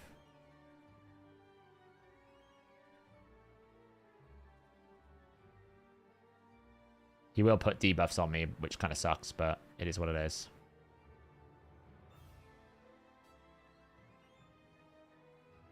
Got rid of one debuff. So there's only two with decreased speed, and one of them is actually the fastest champ I have, so that's okay.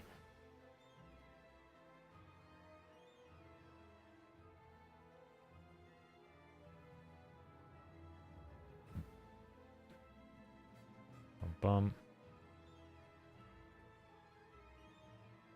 Can I just finish it? I might just be able to finish it. Yep. Boom. Done. Yeah, block revive works. It's actually probably more reliable than Lydia or something because, like, we know that's been buggy. So it's actually probably more reliable than that. Over to 21. What do we got here? This one is probably okay.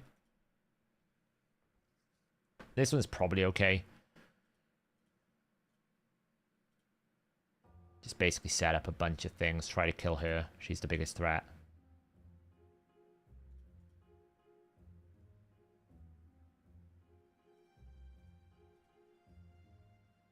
Can't do much. And we just need to basically do this. Cardial's the biggest threat here.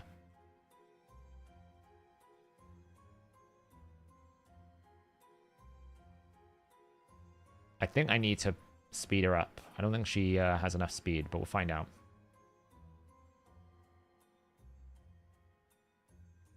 Cardial's the one I need to get rid of because he's going to perma heal if I don't deal with him. So we need to kill out Cardial.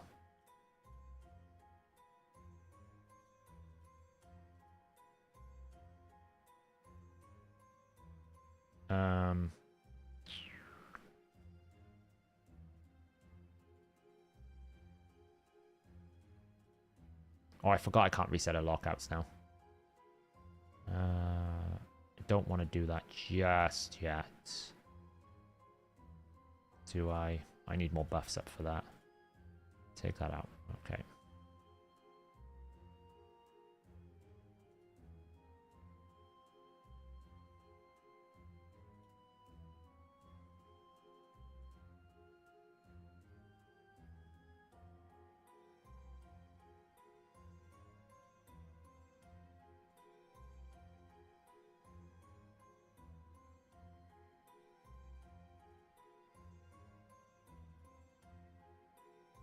All right.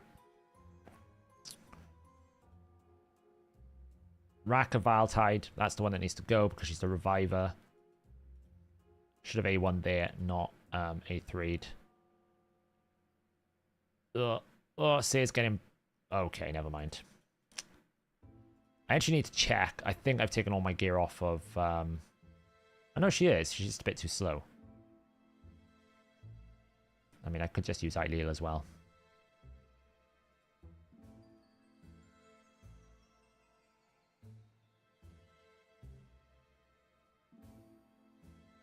Let's just take you out.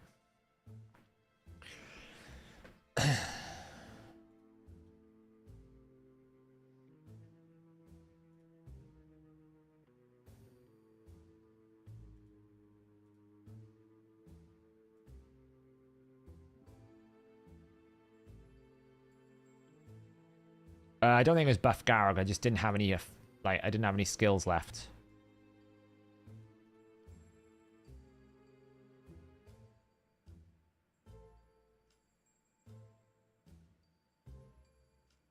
Oh, well that's... She's just too slow. I need to speed up. I need to speed her up.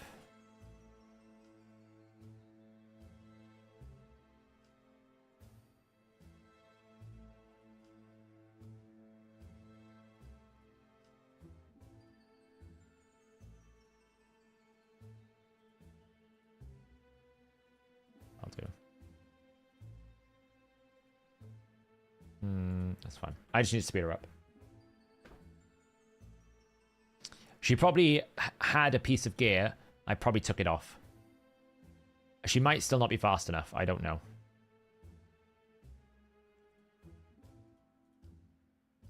We'll find out. I don't know if she's even going to be fast enough for this. We'll find out now. Yeah, she is now. I probably had pieces of gear on her. I just took it off, you know?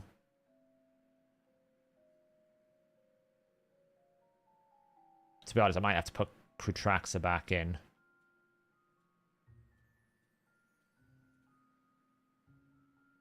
Because I don't really think he's going to do much of use.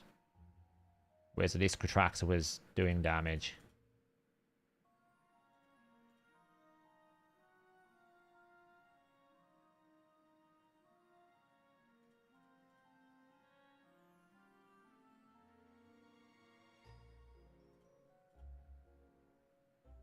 Okay, that was not ideal.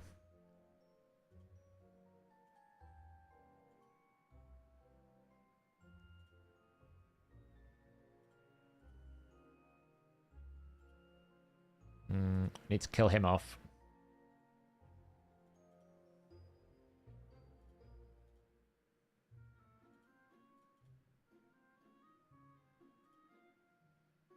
Really? Really? So low health. I can wait. These Halls rings can't do anything. I mean, Emic should be fine. He's took a bit of a hammering, but we'll heal up. Okay, this is kind of annoying now. I want to actually play the game.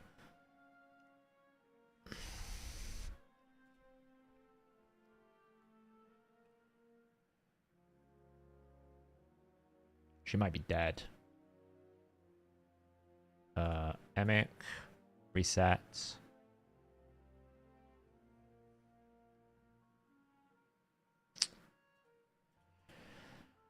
I don't know why I put Eileen and he's useless. I should have stuck with this. It's better.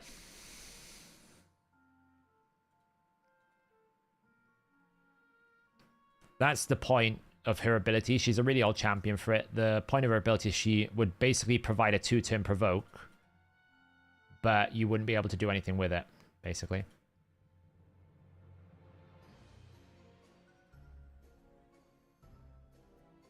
Really? Are you serious? Lived on no HP. I made a mistake.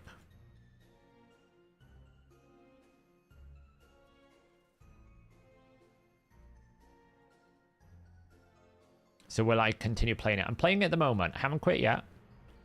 I had to close it though. It was killing my PC. It was draining so much power. Okay. Let's reset. Boost. You over there.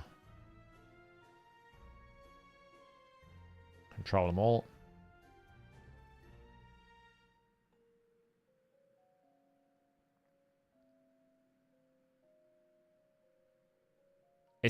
That's what I really hate. It's the healing from Cardiel that makes him so overpowered. So you have to take him out, otherwise you just get absolutely wrecked.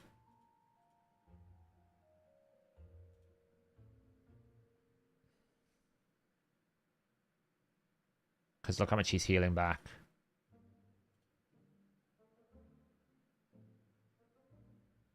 I don't think this is going to be enough damage. Let's just take him out. Okay. Next, I want to take out one of these Halls rings.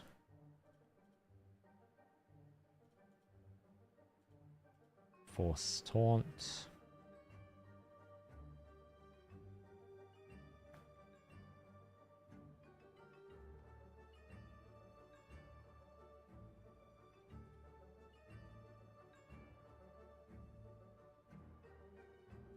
Reset. Finish. So I think now I should be able to just stack up some buffs.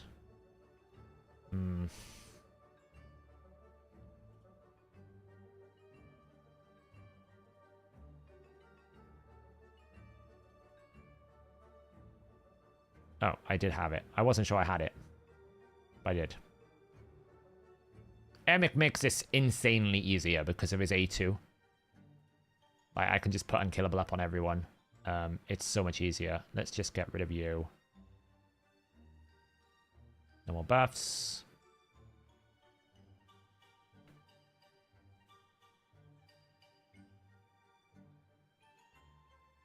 Get rid of you. Get rid of you.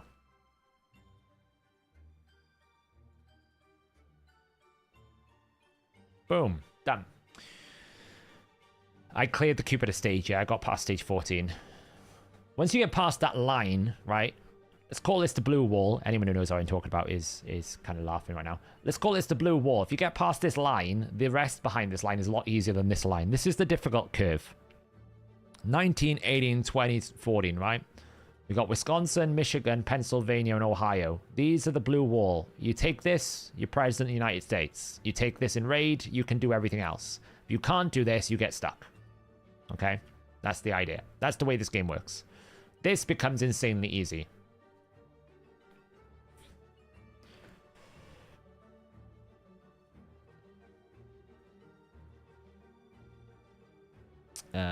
Let's just do that.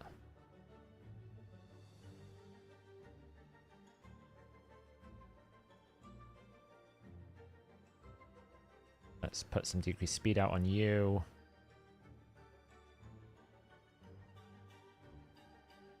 If I put, it's true. It's the blue wall, right? It's not a very good blue wall this time, though. So it was an ineffective blue wall this time. Let's do this.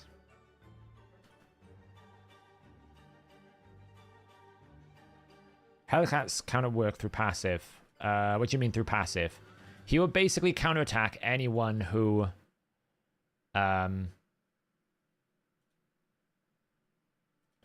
He'll counterattack anyone who tries to attack a blocked damage ally. Right, that's the way that it works.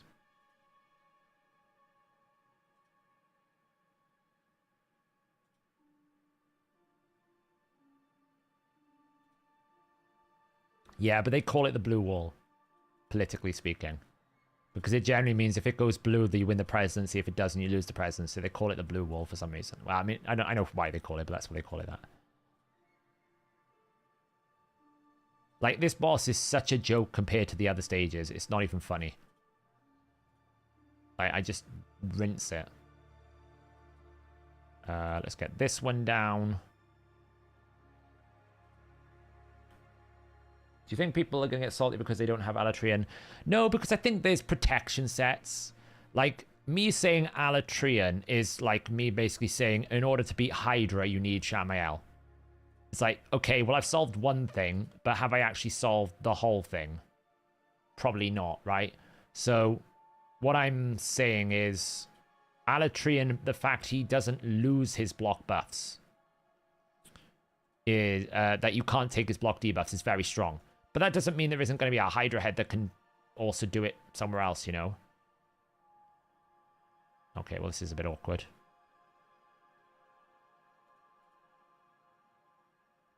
We should be fine. It's very hard for them to kill me.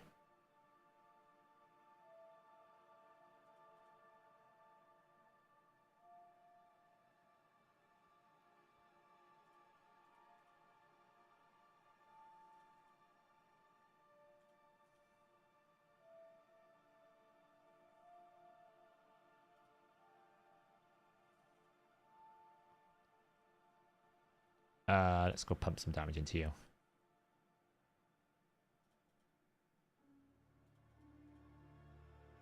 This is what Alatrian does to your team, by the way. You would think Duchess is anchoring this team. It's not. It's Alatrian. Whenever I put Alatrian into a team, everything just becomes like 10% easier, 50% easier. It just feels like you just can't die. He's so stable.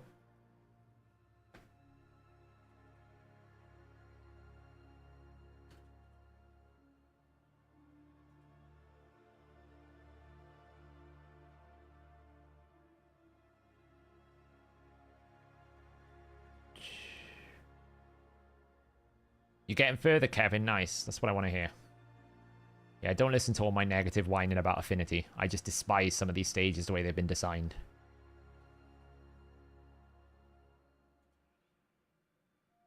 So, the reason why I said Alatrian was simply because I was like, as long as you put block debuffs on that snakehead, the snakehead can't do anything to you. Now, that doesn't mean you can't find block debuffs in a protection set with 9 out of 9, right? Or you can't find a better protection, or they add something else. It could even be that another head does something if you have protected debuffs, bypasses it. We don't really know. It's somewhat why these releases are good, but also why they're bad. Because we can only guess so much, right? There's only so much things we can do, because we won't know how all of it works together until we see the full set. What just made me laugh was the fact we didn't name the boss first. So everything was like, new clan boss. The new clan boss will do this. The new clan boss will do that. And I'm like, could we not have just named the clan boss first, then started leaking the skills? Because it feels weird having to actually talk in a video saying, the new clan boss will do this. When we were writing articles on the website for it, we were like, we felt stupid because it was... oh, we have to say the new clan boss this, the new clan boss that. Like, it should have a name, surely. Right? I feel like it should have a name. I really need to level a FOD bar for this. I've got one, I just need to level it up. This is probably okay. It's just going to take me a while to do the RNG. I remember the wave 3 was just really horrible. So this one should be fine, but we'll worry about that in regearing. This one is just a case of a bit of RNG. But I will probably do the regearing stream and we'll basically regear everything and build it properly. This one I should be able to clear. I mean, might be okay. Oh, this one as well is pretty horrible. I think I need to build Garog for this. We might build Garog. Because I want to do a video on Garog anyway. I was going to build him. So maybe we just build Garog for this. The reason why this is horrible is because there's no cleanse. Right? Where is it? You have no cleanse.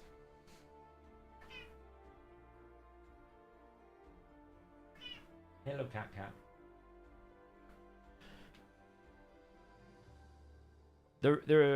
Why is Fodbar the Bard really good here? Because of the stun. This. So basically you can stun someone.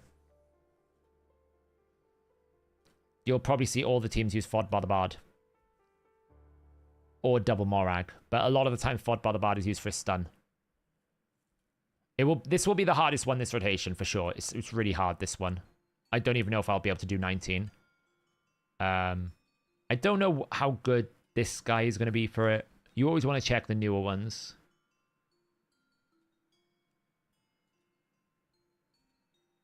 Might be alright. But I know that like Malga will be great. Morag will be great. It's a shame I don't have a stronger Morag. And it's just a lot of RNG. But Fodbar's used. Just pull Galath there. Yeah, I mean, this is it, right?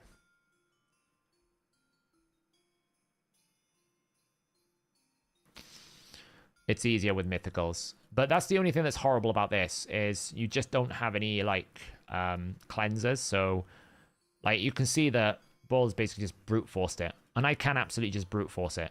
That's an option. I could just absolutely go ham and try and brute force it rather than try and survive. But the more you attack the Spider Queen, the more poisons you get. So it's like you can't even prioritize, and you don't want to brute force the Ice Golem boss. So it's kind of awkward. Right? It's kind of awkward to build.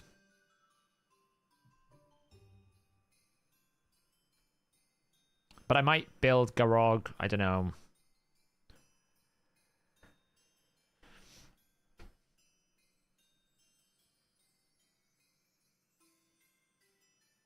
It's wave 3 I'm worried about these days, Mattis. From the upgraded, what's his name? The Void dude. What have you done? I gotta repair the cat's chair, 1 second. What have you done?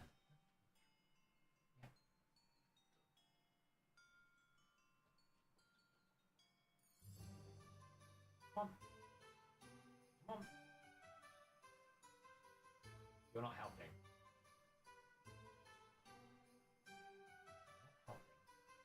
Come on. Fine. I give up. She's being stubborn. She's like, I will not sleep on the new chair. Oh, now we are going to. Hang on. 1 second.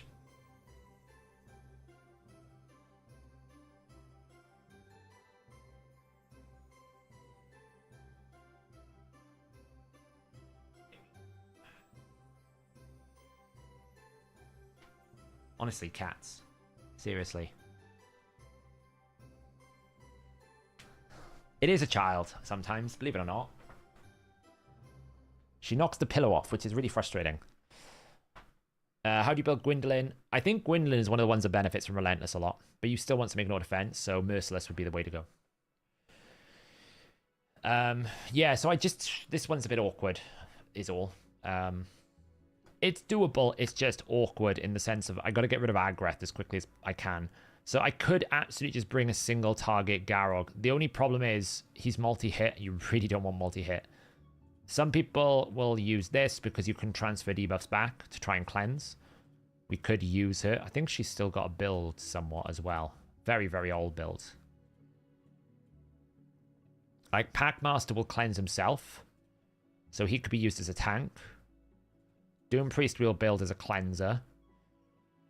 We'll build Rected Wrath because we need a healer. And then it's just like, what do you want to build as support? Like, we could build an Ally Protect. But he's not going to heal. That's the other thing, right? Where do we get the healing from?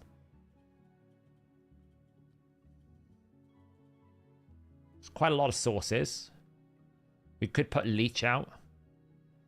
We could bring this. I think I used Thanasil at one point because he was just like, do you know what? I need a solid healer, but he hasn't got any gear anymore. He might have even been in bolster. You generally don't want to bring AoE unless you can kill the spiderlings. And there's no guarantee that we can kill the spiderlings. Yeah, we could use Wixwell and just try to, you know, shield it out. I think he's still in his Giga. I think he's still in Lamasu's build. Like, we can just put speed, resistance. What do we got? Pinpoint, pinpoint, pinpoint. Speed, speed. It was a pinpoint one, I think.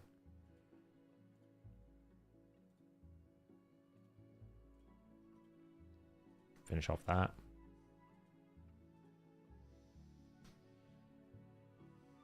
I can try it. I don't think I got enough damage, though. Yeah, I could try kill it with Garog's A3. That's not a bad shout. Like, this is the problem, right? You get this burst straight away.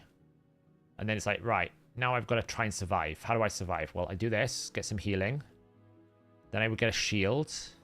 So let's put some intercept stacks on here. Then I can cleanse, force a taunt. And then basically we're now playing the game of this, RNG. If we can get rid of these poisons, great. I can send the poison off to like this for now. My first step is getting rid of poisons. I don't want to AoE there right now. That's pretty bad.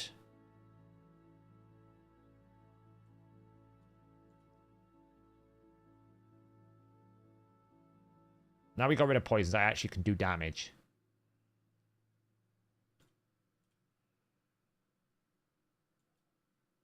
If I AoE here, I'll extend buffs, which is great. But I'll also stack poisons on myself, so I don't want to. This is the question now. Do I have enough damage to pump and kill? Yes, just. If I actually put more damage into her, I could.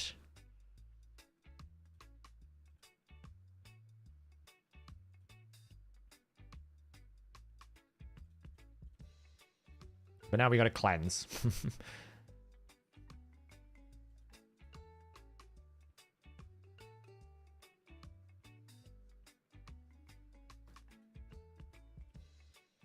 If I made her do more damage, I think it would be okay.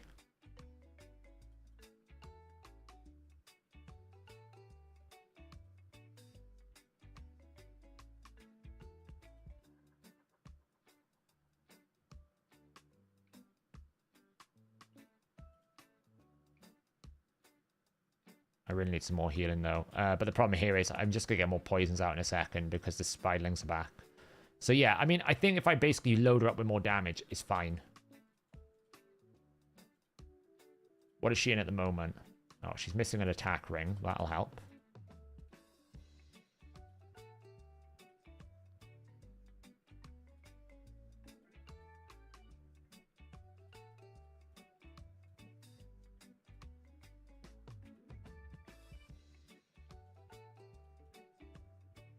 Wow, is that the best that I've got?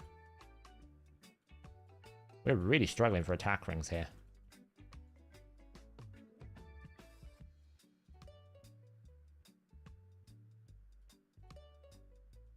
Really struggling. We'll do that.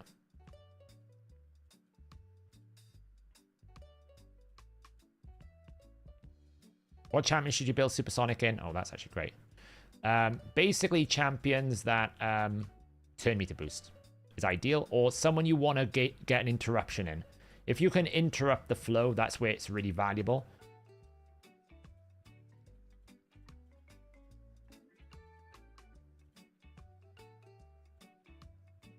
That's where you're going to find a lot of value. If you can interrupt the flow.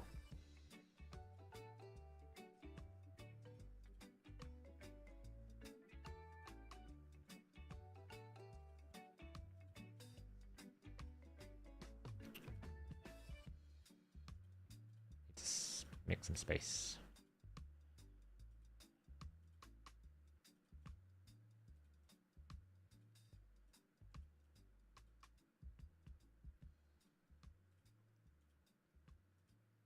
Oops, I think I just sold too many pieces. Never mind. Oops, it is it. Okay.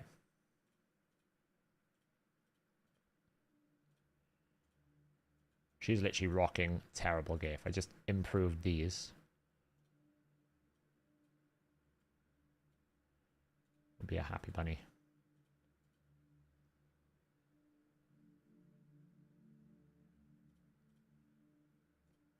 She's in such an old build. She's in a build that I haven't looked at since 2020. Like, that's what it feels like. Her build is so old, it's like that. Yeah, Supersonic is great anti-Siffy, anti-Duchess, anti-buffs.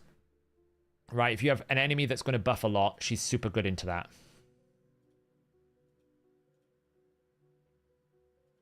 Cleanse. Let's attack.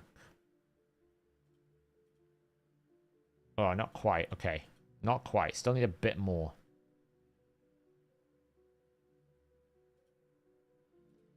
Which is not surprising because she is in like average gear. Average is the best way to put this. Super average gear. Just need to basically give her a little bit more oomph somewhere. If I can. I know there's a free regearing event, so I'm not trying to do too much right now. Do I lose any crit rate? Don't need to have too much. I need a little bit, but not much.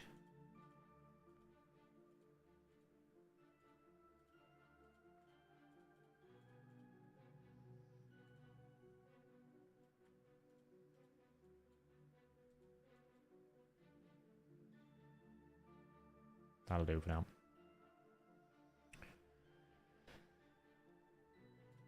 I'm basically trying not to waste my free regearing, so... Free regearing is tomorrow, Darky. Can you just not? No, because what will happen is the queen will... The queen's going to activate the poisons, right? So I can't take any more than I've taken, otherwise I'll get one shot.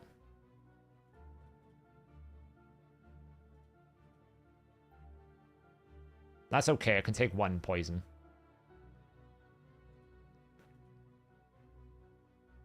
I should have done that. Too many poisons now. See, that's why that's what you gotta be careful about the poisons for. Because now I gotta recover. Which I should be able to do.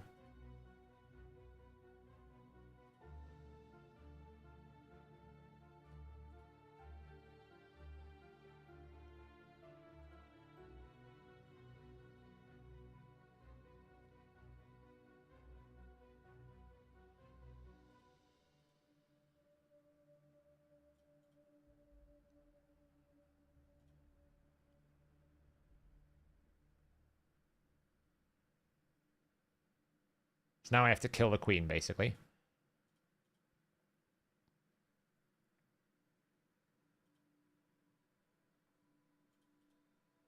Which is going to be difficult with just one single target damage dealer.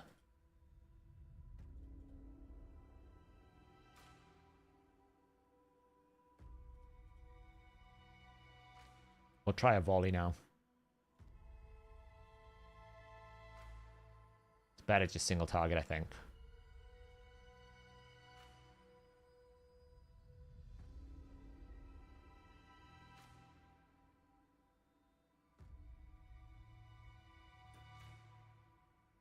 So this is the problem now. If I don't kill these queens, if I don't kill these spiderlings next attack, I'm in trouble.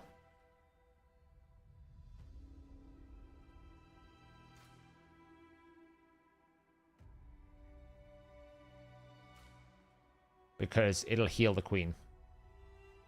See, watch the heal. Bum. Bum. Which sucks, but I had no choice. If I put her in a full damage set, it wouldn't be a problem. Like, if I can't do this right now, I'll just wait until tomorrow. I'm just trying to do it without having to fully rebuild her.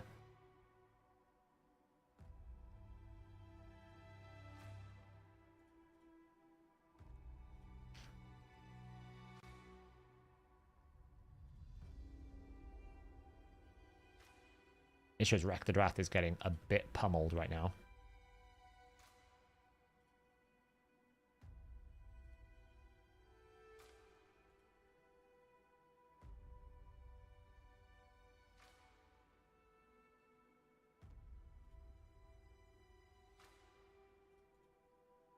Should be okay. I think we're fine.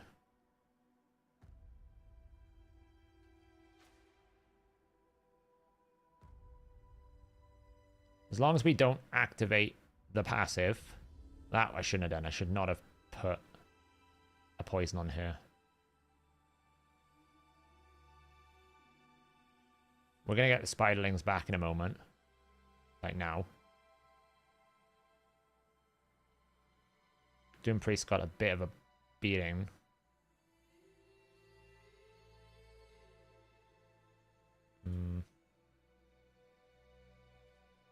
Shield out.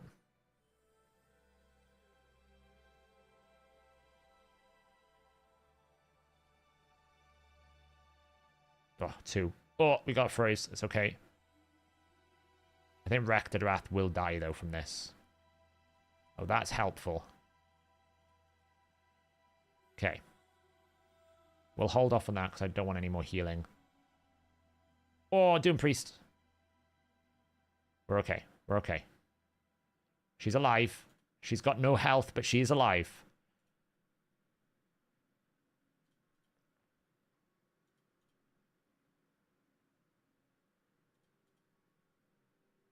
That was a mistake. I should not have done that.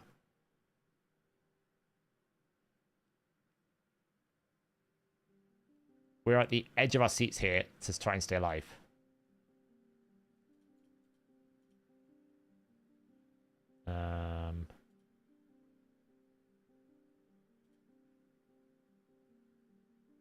Shield. We've never wanted to shield more. The queen will be dead, I think, next turn.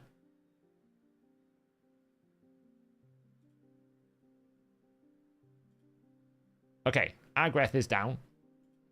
We're good. I think we're fine now. I have no idea what build Rectodrath's in. Probably some budget nonsense.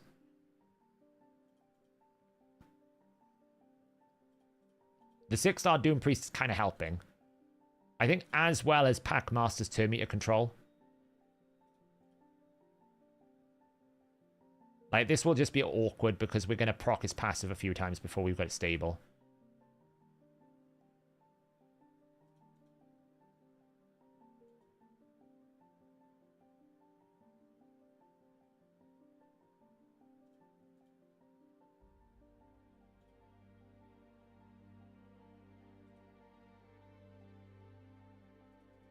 Just take out one of the minions just to be safe. We've got this far. I don't want to mess it up now.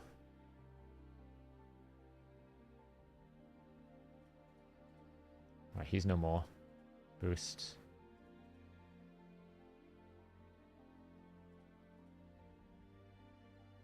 Don't think I can proc his passive now, so. Yeah, well, basically, for me now, anything that isn't a variable set is budget. So if it's using, like, I think it's got, like, the immunity set, like, that's budget for me. That's, like, super old build. Because I only use variable sets. Okay, we can just kill the boss now. Finish it off. Boom.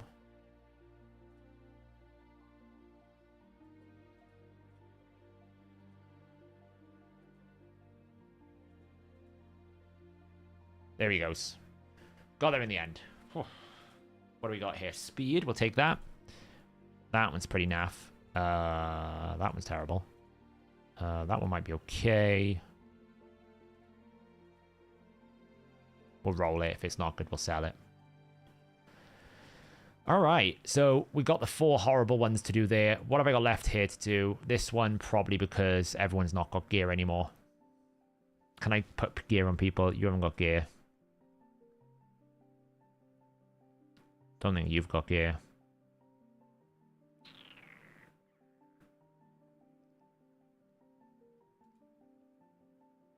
Trying to work out who's still got gear. That should be fine.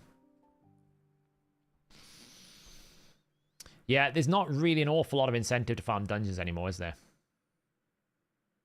That's kind of the problem.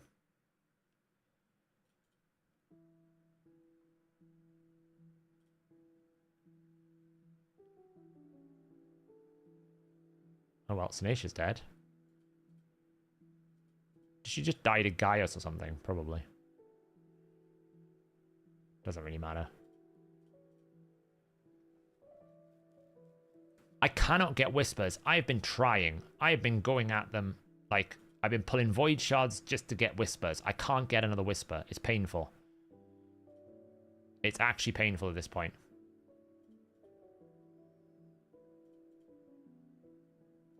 Okay. Why haven't I not done this one? I think, again, it's because I don't have any gear on Siege Hulk, and I couldn't be bothered to gear him, so let's just bring... A Skrank got gear.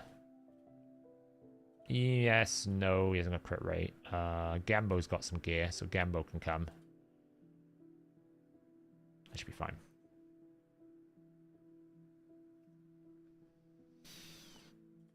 I mean, wouldn't it be great if we just had a Forge update?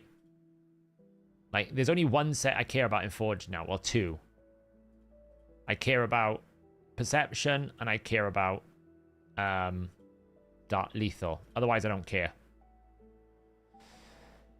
You got your 6th Awakened Whisper today. Congrats, Darky. It's huge.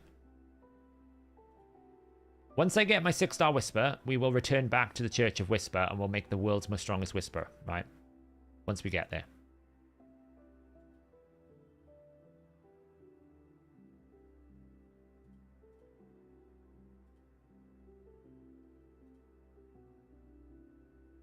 So, Righteous is okay, yeah, but I don't really... It's a Forge Pass set, right? So I'm not... That's why I didn't really include it.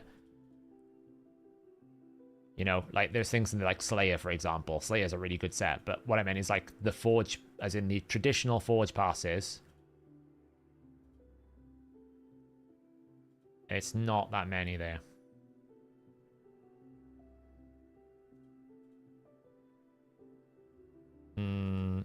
You're a bit annoying.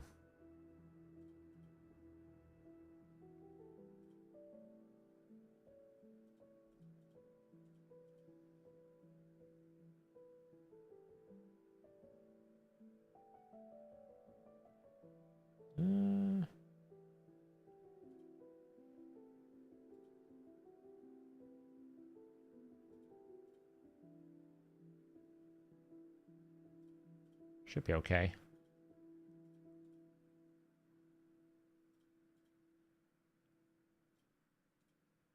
As long as I don't get sleep spammed by this dude. Nice. Alright, there we go. So, we got one to do here. Then the free regear is I always leave to the last minute. And then we've got the Holy Trinity. Like, we broke one state of the blue wall, but we didn't... We've still got... These might become less of the blue wall and more the rust belt, where we basically grind to a halt, so... I don't think I got enough for Rem, though. I'm pretty close. See, this is what's going to irritate me, right? Not there. If I get this, I can get another Remnant pull. So this is what's going to irritate me now. It's going to bait me into thinking I can do all this, because I can definitely do 18. 18 is not a problem, right? Venax, Cupidus, that should be fine. 20 is probably okay with Archer. I just got to basically play the RNG game and get through it. It's going to be slow and dull. But once I get RNG, once I get it built up properly, it'll be fine. I could even use one of my Husker rolls to just slam it. And this is just a case of getting more stats and getting just more speed. Once I get that fine, it'll be easy enough as well. Once I get the balance. That's the thing I need here is just balance. Because you can't cleanse the decreased speed. So it's just trying to find the balance of bolster, turn meter boosting. I might even think about using the Packmaster because he's built fast to see if I can get some turn meter boosting. You know, maybe sub out someone, but that's all that this takes.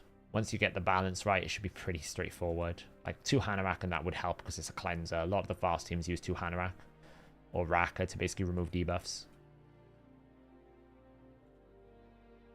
Yeah, it's probably Raka. Bauf the... Oh, does he cleanse? He does, doesn't he? You're right. Yeah, this. That's what I need. This is what I need. I need to build a Bauf. Good call. Well done, Matty. Well done. Great call. I mean, he hits 2 times as well, so absolutely. I don't know who he replaces, though. I could take out LeBurger, but I feel like LeBurger's a better damage source. I could take... Honestly, I feel like I could do that for that. And I think it would work. Honestly. Yeah, honestly, I think that could work. Because Garrel's good damage, but it's not going to out-damage LeBurger here. Honestly, LeBurger's poisons were... I undervalued LeBurger's poisons big time in this boss. It's really, really good. Because you absolutely still need to do, a decreased speed, right? You need to put decreased speed on the boss, otherwise you can't really get background. So you're almost forced into using Haikatun. Because you're not going to get decreased speed. I mean, you could from Panda. For... Which ability is it? This one. Like, I could bring Panda instead of Haikatun. But I don't really... Like, Panda doesn't really do much else. Like, it's great, but it doesn't do a turn meter boost. Right? So if we take out Haikatun, we lose increased speed. So there's only one champion that can do both. And there's no other one apart from Uko. So you're pretty much saying, I need Haikatun. Because whomever you take out, you lose one of the other things. Both has heal reduction, yeah. Yeah, actually, he's legit OP for this. Why did I not think about this? I'll build him up, actually. We got this dude as well. I don't know what this guy does. Oh, he has a decreased speed, but again, not a big deal. Yeah, I did. A1 heal reduction, double hits. Okay, it's a what? Each hit has a 35, 40, 50% chance. It's a pretty good chance, like 75% chance you'll land it. A double cleanse and a heal to help sustain the team. And we'll use Faultless Defense and we will use this and just basically try to get a decreased speed. Once you get the decreased speed on it, this becomes infinitely better. It becomes inherently better because then you can actually get back round. So, S14, it was basically just this. The power of Daithi. Actually, Quillen as well. Quillen did a lot of work here. Sinacia, just basically you have to bulldozer it. And just get your skills back. But Daithi is almost essential. I would say Mr. Daithi is the #1 epic for Hydra. But yeah, I actually 100% agree. That was a secret OP. Really, really good for this. Really, really good. Yeah, I do have a second Daithi. He's just not built yet, Bob. He's just not built yet. But really, really good. This will solve my problem. Because I was getting close, but I wasn't quite. And to be honest, the damage from Garrel's not going to outdo the damage from LeBurger. It's just not going to do it. Can you believe all this time I've still not got a Kreela Soul? All this time. I've got all these mythical souls. Never had a Kreela Soul. Crazy, right? I don't know why I got a one-star Gamma and just chilling there.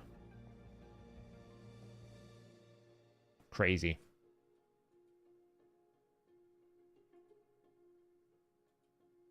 A nice little collection. Oh, look. Have I got a soul for both? That's the other dude. That's Bovos.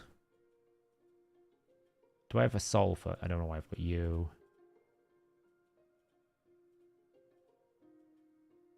I got a soul for both? Oh, I don't. Oh, that's a shame.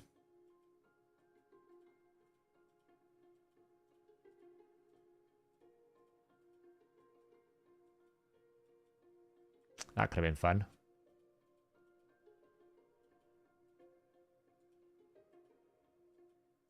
Don't need you. That could have been fun if we had a both. That's the other one.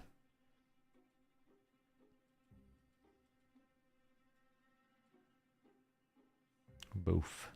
Yeah, absolutely. LeBurger empowers Tolf. No, I don't think so.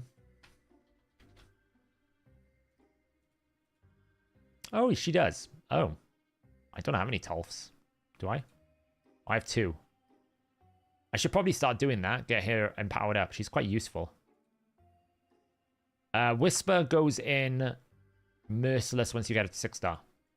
If she's not got full ignore defense, you go Relentless. If you go full ignore defense, Helm Smash it a lot, then you go there. Should try 3 chances at a Siffy. Or Whisper, one of the two. I have seen Ram form, yeah. Wow, Prunda. Or I've at least seen remnants of it. I haven't done it. I did it on the first head, but to be honest, I think I'm going to wait now for a bigger picture because there's not really much I can say. To be honest, I don't think I can really say because I don't know how the boss is going to work. We do have the glow stick. I'm going to pull her at some point. It's just not worth right now. It's just a bit devoid of events, isn't it? Like, we haven't got an event now for 2 days. Which is weird. Makes you realize that something's probably coming Thursday, but there's no events. There's basically just a Sand Devil tournament and a Spider Turn Attack tournament that nobody cares about because who's... like, well, apparently Lehich does, but I mean, who cares about this? I did a bit of Shogun. I did a bit of Sand Devil.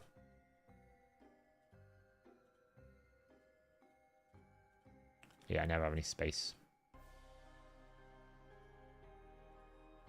Let's do a bit of cleansing. I mean, yeah, but the thing is, who does Spider CVC anymore? I don't. I do Sand Devil. My designated CVC window is for Sand Devil now. That's where I spend my time.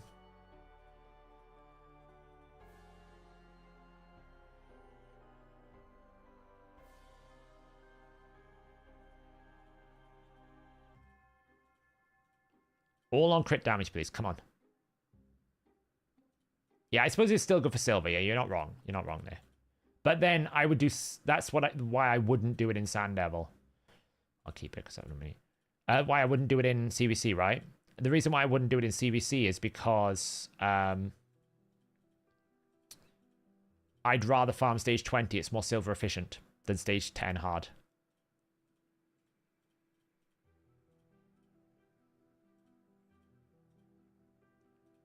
What artifacts have we got here? I'm going to have to clear this out soon. I'm full up again. But it's all these friggin' shop purchased things that I don't actually have. I need to do more tag. Sure.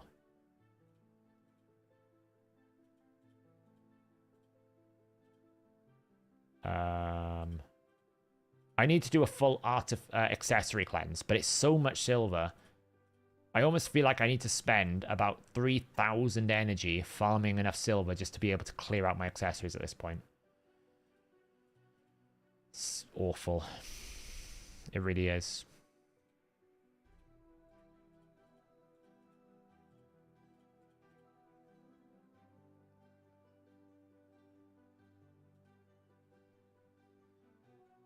That message is the new boss, right? What we talked about in the video.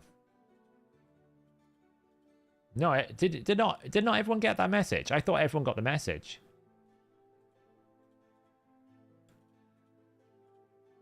Didn't everyone get this message? It's the new boss, right? You didn't get this message? Oh, only the clan leaders get it. Oh, yeah, it's the message to the Viper form. I had no idea.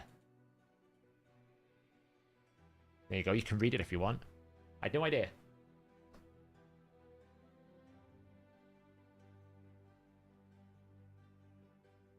What?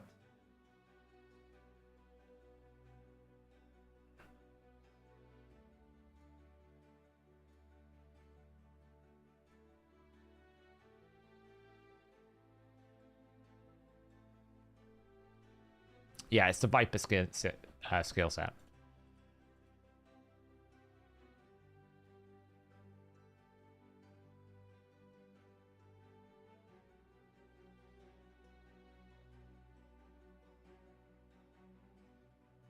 So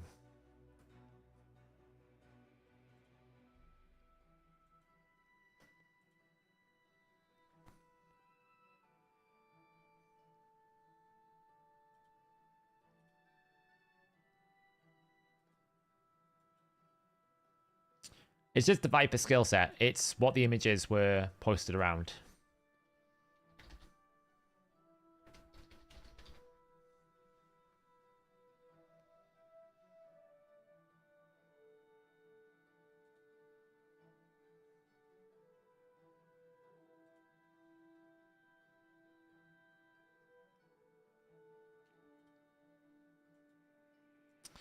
Yeah, I need to do forging, actually. But this is the problem. I just have no space anywhere in the game. To do forging, I have no inventory space. So, it's just like... You get to a point... where there's so much that you need to undo to redo... that... you can't solve the problem. If that makes sense, right? I have to basically free up enough space to be able to make silver to be able to free up more space. And that combination of all three is really difficult. Because I don't keep an awful lot of bad stuff, right? This 5-star stuff is normally boots or something that's a particularly... This is a particularly good piece. Right? I'm not keeping terrible pieces here. I'm keeping things in sets that I have limited supply of, or they're particularly good rolls. I have a limited supply of reflex. That's why I've kept it. Right, these are not... Like, that can go, obviously. I've just taken that off someone. This one's borderline, to be honest. That one is probably fine to delete. I can get a faster piece there.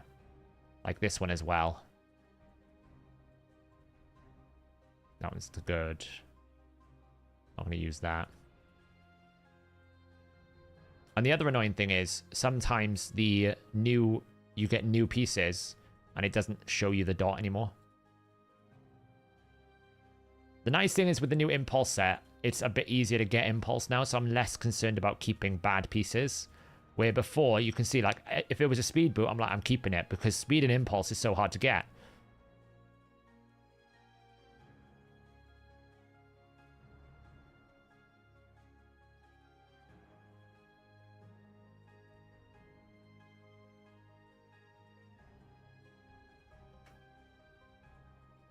So... Like, these pieces are not terrible. They're not the best, but they've got the stats in the right place. That one can go. That one can probably go.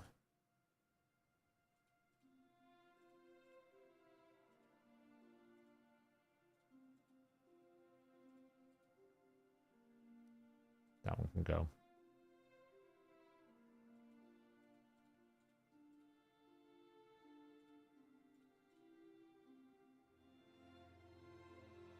So this 5-star gate, to be honest, now we've got a lot of it. We can get rid of it. And I tend to keep a lot of variable sets because you just never know what you need.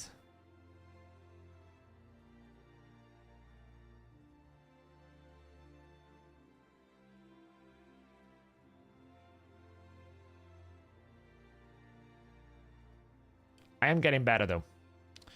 Bit by bit, I am getting better at improving and clearing and getting rid of stuff.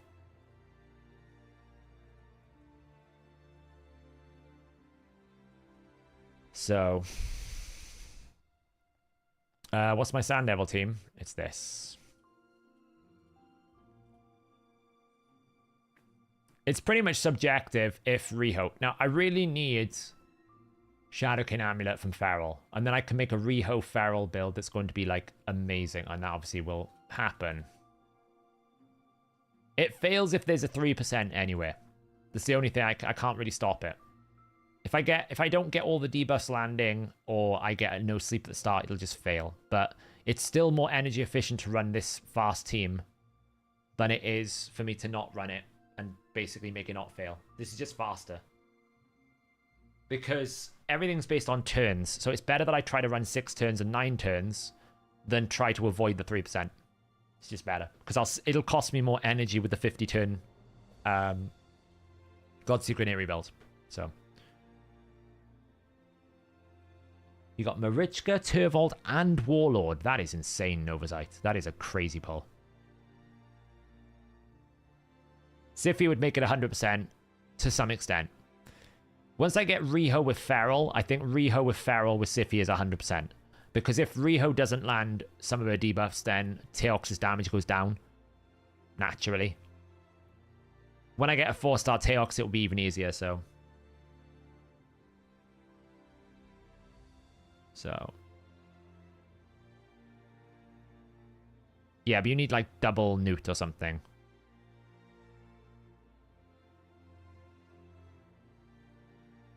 Something like that. And I'm pretty sure she won't revive herself. So I did for a while, but then I wanted to unlock Marius' speed, so I needed to speed it up. And when I get Lamassu, it might change again, because Lamassu will change it up. Let's see, we got 12 attempts. Can we get speed? Oh my god. Oh, 13 attempts. 13 attempts. It's taken me 13 attempts to get the one I wanted. Look at it. Oh. Oh. Why is my Rella not random debuffs on Sand Devil 17? She has 500 accuracy. That should be plenty. You need to sleep him first, TK. Has to be asleep. Otherwise, you can't debuff. Yeah, if I had a Siffy, it'd be 100%. It's just 100%, you know. Let's just make sure I didn't break my Sand Devil team now.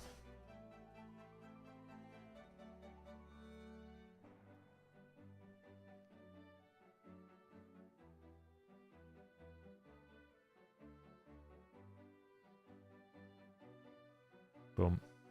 Nice and comfortable. We didn't break anything. Yeah, funny story. I had to basically rework Renegade, right? Because Renegade had this unfortunate consequence of, well, basically Marius got really, really strong. So, because Marius got strong, Renegade had to get stronger, because the boss will target the enemy with the highest crit damage, right? And I wanted the Enfeeble. Renegade's my Enfeeble tank. So she basically takes the Enfeeble and then just basically resets abilities.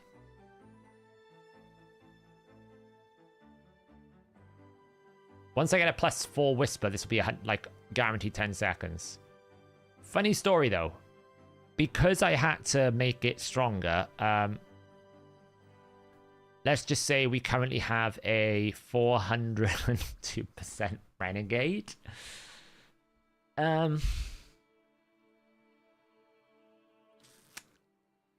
Years. And if I ever get a stronger Marius, I'm going to have to go more. Which is quite funny. Like, there's a fair chance I'm going to have to rework it again, because I'll have to take this Merciless gear off. She's got 2 good Merciless pieces, so. But it's just... I was just like, oh, that's quite funny. But it works. I mean, I haven't done Shogun in ages. I really wish they would make a Shogun tournament, because I never feel like there's ever a moment in time that I want to farm Shogun. I feel like I don't understand why we don't have a Shogun, like, at this point. Just make a Shogun tournament. It's the same thing.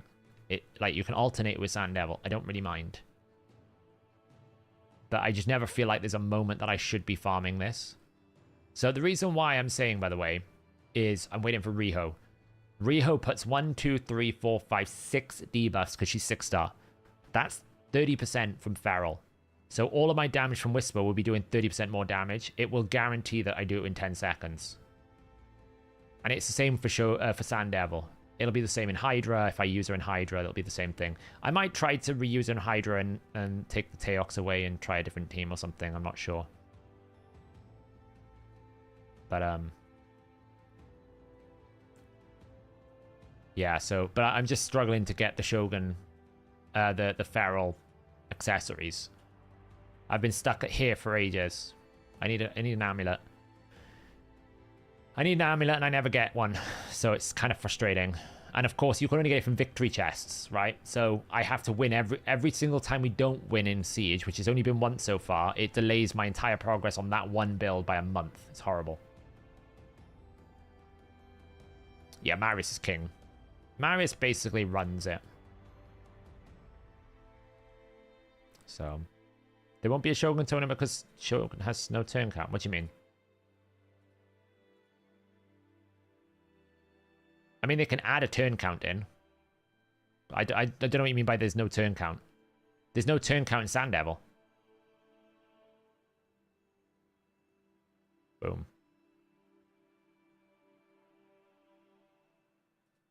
Right? There's no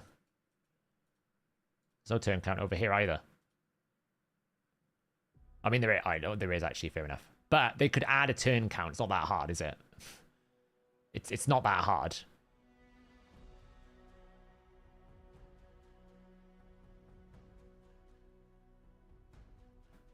Yeah, it's a bit funky, that bar. Nobody really knows how this bar works. It just does. I had not noticed that Shogun didn't have one, by the way. I think that's dumb. Like, that's not a reason not to do it, right? It's not a reason not to do it, if I'm being honest. That's just a reason to, like, get out of it, I guess.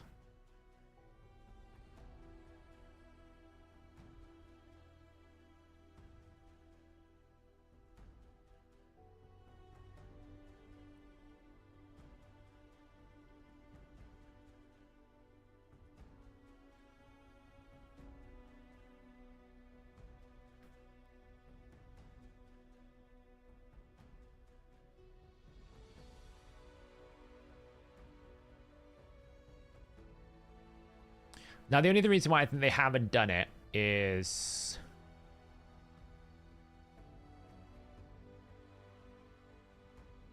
I'm going to guess...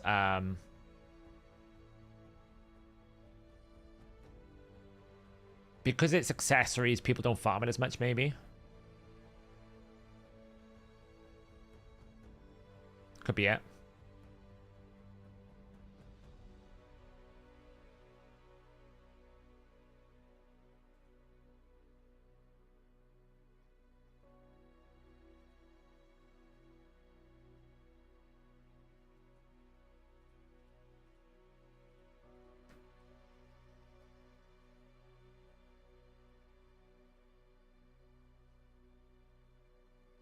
How does one get out of Silver 3 in Tag Team Arena? Honestly, the biggest way, it depends. If you find you can't beat people, you need to work on your offense.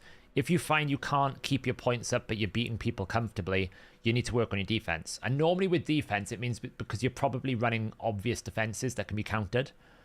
The biggest way you win in Tag Team Arena defense is you put up defenses that look scary psychologically more than anything else. Because when people are looking at teams, they're looking for easy wins.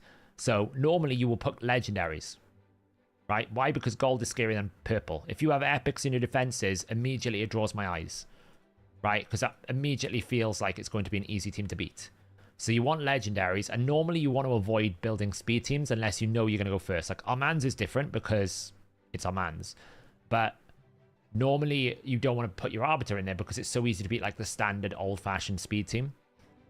Now, you can build a Siffy team, absolutely, right? Because that's kind of a pseudo-speed team. But what you don't want to do is, like, the boost into attack kind of setup. Hey, Brunt. So, like, here, for example, this immediately, red and gold scares me. Purple, I'm like, yeah, great, let's kill purple. So, a lot of the defense is psychology more than it is actually getting a good... like, half the time, I will put things in my defense that aren't even built.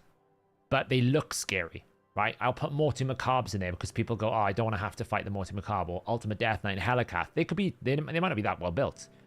But because they're there, people will be afraid of them.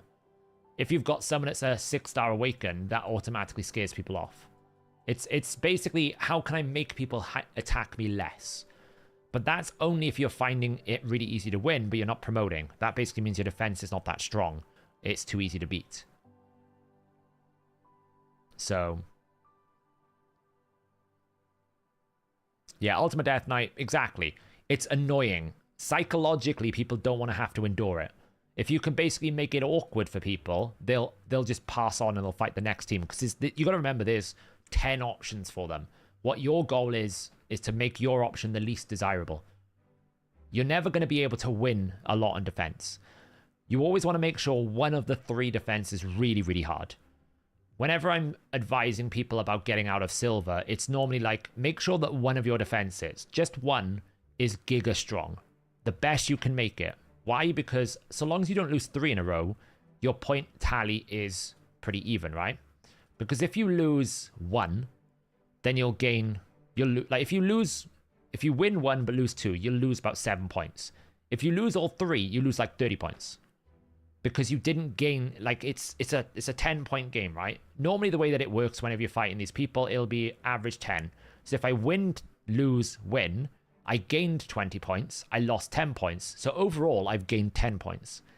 If I win, win, and win, I gain 30 points because it's a 20-point swing. If I lose all 3, I essentially lose 20 points, where instead of I only lose 10 points. So it's a big swing, right? You go from losing 10 points to losing 30 points. So just winning 1 is more desirable than trying to win the whole thing. So make one of your defenses. Don't focus on trying to make 3 strong defenses. That's a common mistake people do, right? When I'm building my defense here, I'll make sure that one of them is really, really strong. The other 2, just make them not exciting to fight, right? So I can do this. I've got a 6-star Makage. Let's make that scary. Let's put Carnage in there because it's a mythical. Let's put Ancora, Narcissus. This is all I do. I look through my roster and I'm going, what looks pretty scary to fight that people don't want to have to deal with? And I'll put them in. Right, I'll put Sulfurin in maybe. I'll put in Pythium because he's high resist. I'll put in different champions that make it look awkward. Necret. Because people look and go, I have to deal with all these problems and skip. One of the teams needs to win. As long as one wins, you're absolutely fine. Right, you're okay. If one doesn't win, not good. Because you lose a lot of points.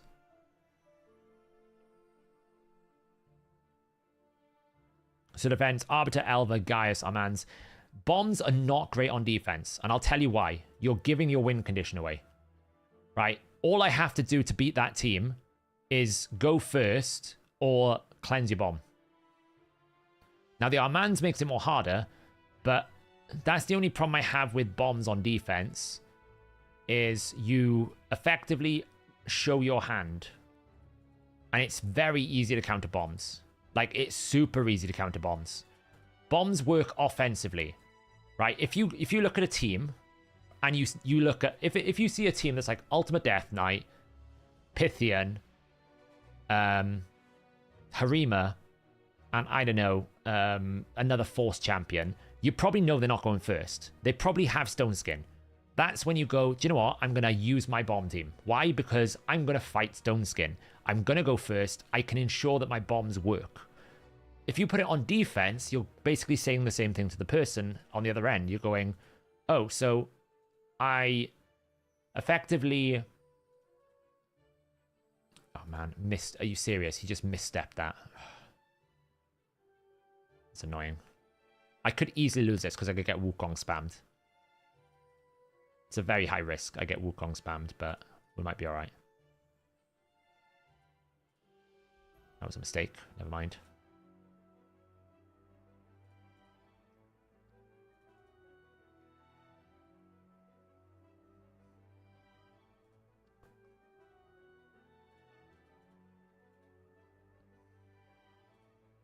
There we go. So yeah, when you're fighting an arena defense like this, right? This is a horrible defense to fight. Why? Okay, I've got to beat an Armand Siffy. That's going to be a fast team. Then I've got a 6-star banner Arbiter. That's going to be a fast team. Then I got a Wukong with Yumiko.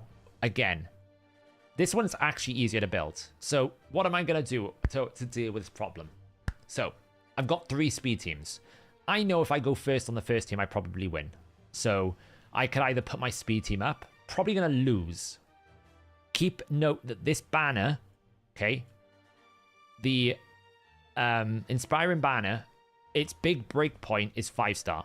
And the reason why it's a big breakpoint at 5-star, if I can find one here, is before 5-star, you basically get like 10%, 7.5%. It's pretty even. It goes to 20%. Okay, it's a big jump at 5-star. If you're fighting a 5 or a 6-star, it's going to be much harder for you. So at 4-star, it's not so bad. This, I'm not going to win that speed race by pure speed because the banner and basically the fact that she's got plus 15 speed.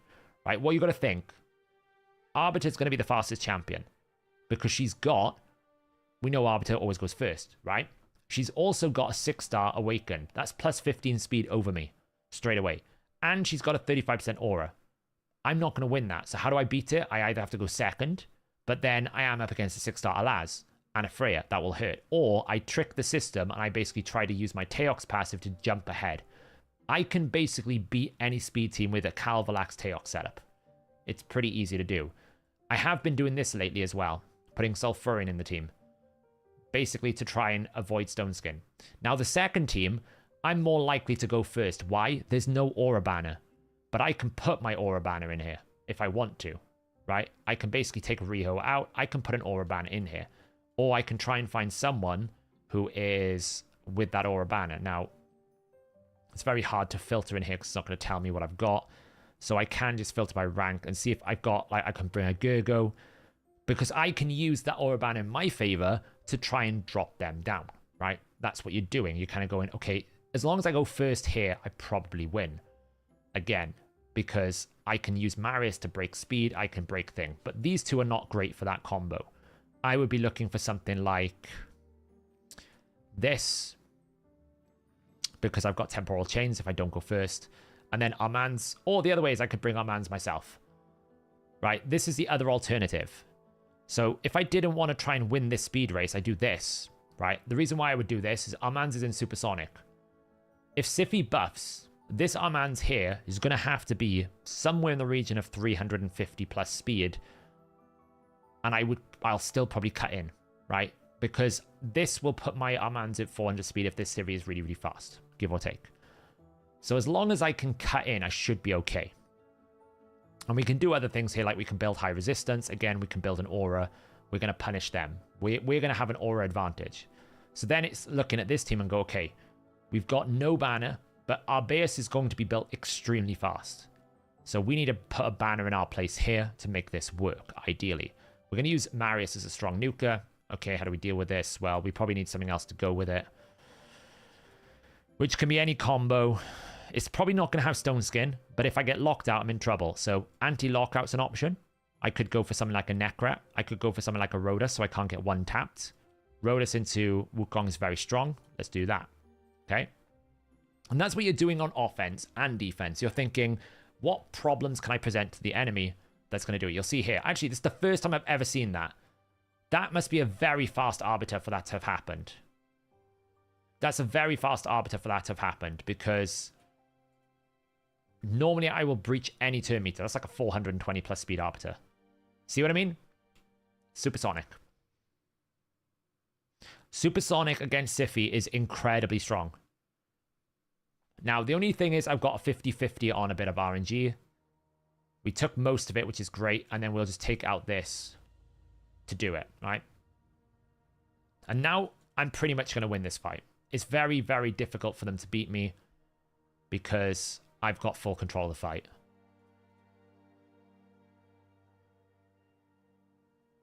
Right, this Sify, Harima's not a problem as long as she doesn't have increased defense. And I've pretty much won this now as long as I can stop the turn meter cycling. The only downside I've got is there is an affinity issue. But Narcissus is strong enough that it doesn't really matter. But the thing that won that fight there is Supersonic. My Armand's is only 320 speed. 325 speed. But the triple buff is equivalent of making him 400 speed. This is what I was saying here, by the way. Our banner got us a turn. So now what I can do is I can either decrease speed. Like this. I'll get polymorphed. It'll happen.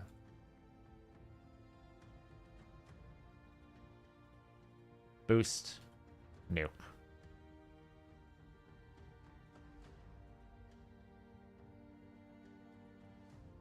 Yeah, so my Armand's is currently only 327 speed. It is giga strong, right? This build here is giga strong. This plus this. It's very, very good at countering Sify. The only problem is if you don't have buffs, it's very, very bad. You need the enemy to have buffs. Duchess, whatnot. It needs to have those buffs. Yeah, my pony's strong now. Like, I wouldn't be surprised. Like, I'm not 6-star yet, but if I ever got my pony to 6-star plus 4, it would probably be one of the strongest ones. Because you got to remember, my pony's at 400% crit damage without any awakening bonuses, right? Yes, he's 4-star, but he has no awakening bonuses. So there's another 30% to come.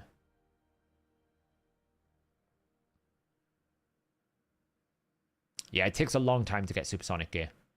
But you don't, like, if you can break 326, 326 is a good break point with supersonic. If you can get your build to work with 326, that will pay enough. It's worth it at that point.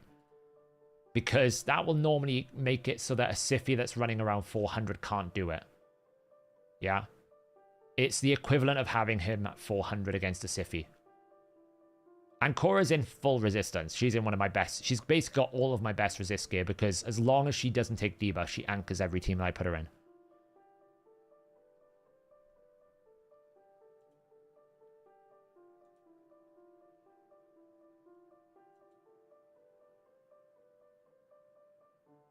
Boom.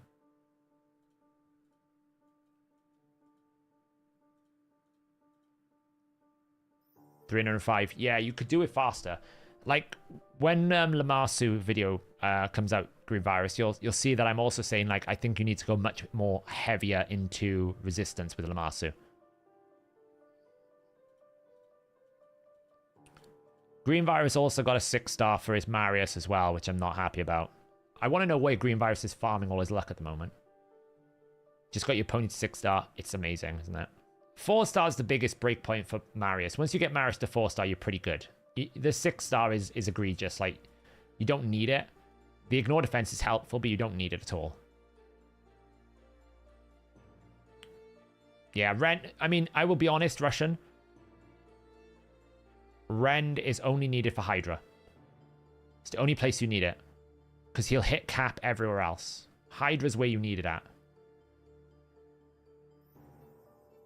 If you don't have Ancora, there's plenty. There's Siffy, there's Elva's not bad. Uko's okay. The reason why she's so good is her passive. It just makes it really hard for you to crowd control anyone. Your damage dealer, like this is a classic example. These teams could be weak. I've no idea. But it looks scary. And because it looks scary, you're like, I don't want to fight this guy. I'm not interested. Whereas if I was to go for something else, you know, I would look elsewhere. So I'm immediately going, there's a lot of red there. I don't want to fight that. Let's move on. Like, we would look at this and go, okay. This first team is simple. Take out the Harima, and then just don't hit the Morty Macabre. Second team, it's a speed team, but they're going to have Stone Skin. Third team, it's going to be a slow team. So I would put my burner like this up against that.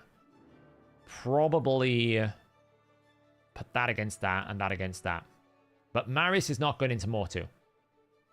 Because you're going to get killed. I definitely would not use this. My usual go-to for dealing with Harima, by the way. My usual source for dealing with Harima, that. Fenax is an absolute powerhouse into Harima. Right? Because he's able to block revive. Wow, there's no... Alright. Block revive, not a problem anymore. We're so getting block revived here.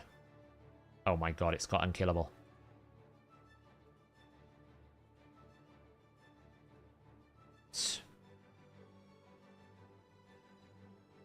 Triple buff, cut in. Now, there's a lot of turn meter I can't really deal with. I probably can steal 2 turn meters though, so it's still worth it for me. And then I'm going to get rid of him. And then I'm going to block revive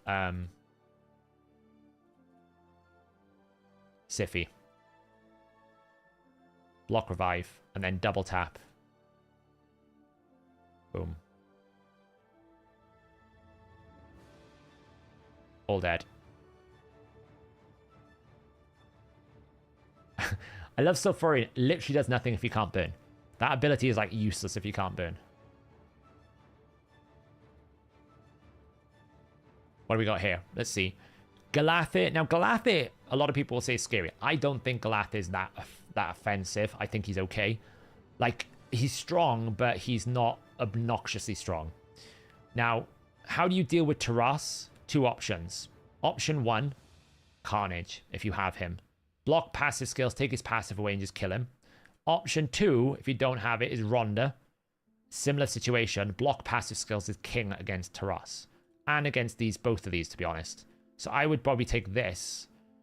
And then, again, I don't think I'm going first, though. So I think this has to happen. I don't think I'm going first against this team because Airstrid is surprisingly strong. So we're going to go for that. And then what we're going to do is we're basically going to pick this. Again, if you don't want to bring Fenax, you can bring Rhonda against Harima. Because Rhonda and Carnage basically deal with Harima very, very well. This, I'm not going to go first here either. And if I don't go first, I lose against Anchorus. I can't bring that against this. So we're going to try this. This one's going to be difficult. These teams, all of them are very fast because they're banners. This is what I normally expect to see, by the way.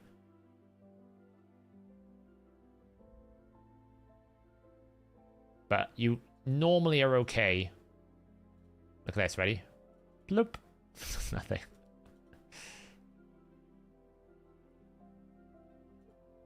I need to kill him off.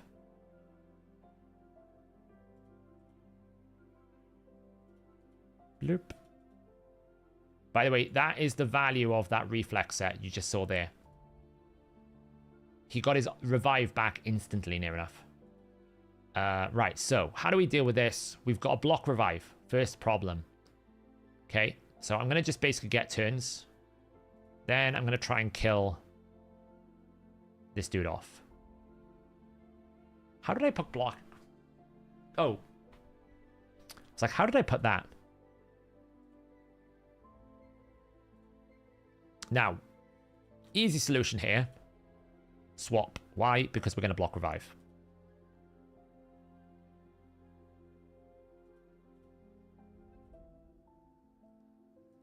Once Carnage and Marius get going, by the way, it is the most toxic game you will ever experience.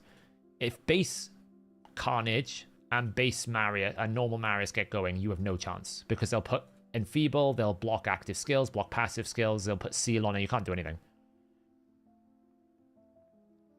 How do you calculate?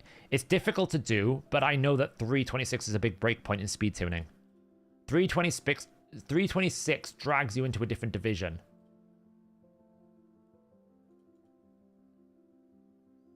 Let's just do that. Protection set. Oh, look, it's beautiful. He can't actually put me to sleep because I've put 4 protected block debuffs. Oh, it's beautiful. It's beautiful.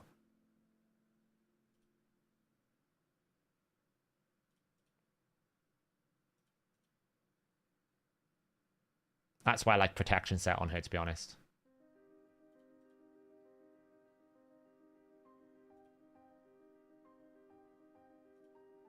Remember, it needs to be the right buffs, right? So if you don't get buffs, you don't get supersonic. It needs to be like triple buffs, and it all needs to go on the enemy. If she doesn't replace a pre-existing buff, it's not going to work. So that's always something to keep in mind. Right, what do we got here then? So we got a 6-star banner. Absolutely. The moment I see this team here, that is instantly this. Teox, because I know I'm not going to beat that speed race, probably. This team here, no soul on Armand's. Second Armand's, crazy. Duchess, Pony. If Armand's doesn't go first, he's not going to get a turn. So what do? I put my speed team up against it. Nothing he can do now. Third team is an absolute go second. So this is where I would go, do you know what? I need a burner. So Sulfurion comes down to this team. And we bring Romantu or someone up to this one instead. Where's Romantu? Because I know this team is going to be full Stone Skin. Why? Because they have literally no turn meter control. Freya is in damage, Jano. She's just not in full ignore defense. So she's got a damage build, but protection set instead. But she does pretty good damage, so. Hedge you with Teox could work if you don't have Calvalax. No, because Calvalax puts poisons on the enemy, which basically give me turn meter. I'm using it to circumnavigate turn meter. Ah, damn, this has got triple. I wasn't expecting triple Stone Skin here.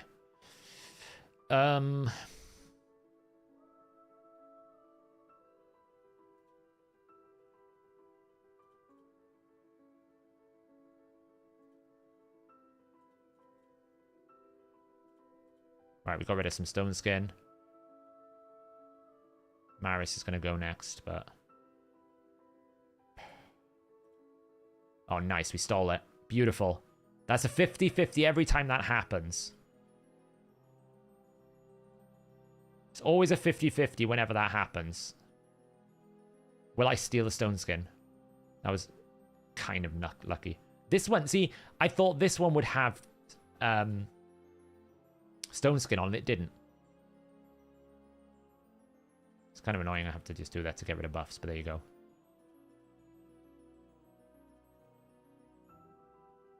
Might as well try and get rid of this annoying thing. Bombardio. Gotta be careful, because this Glycid guy revives. And if he's fast, which I think he is, he's going to revive in a moment. There's nothing I can do about it.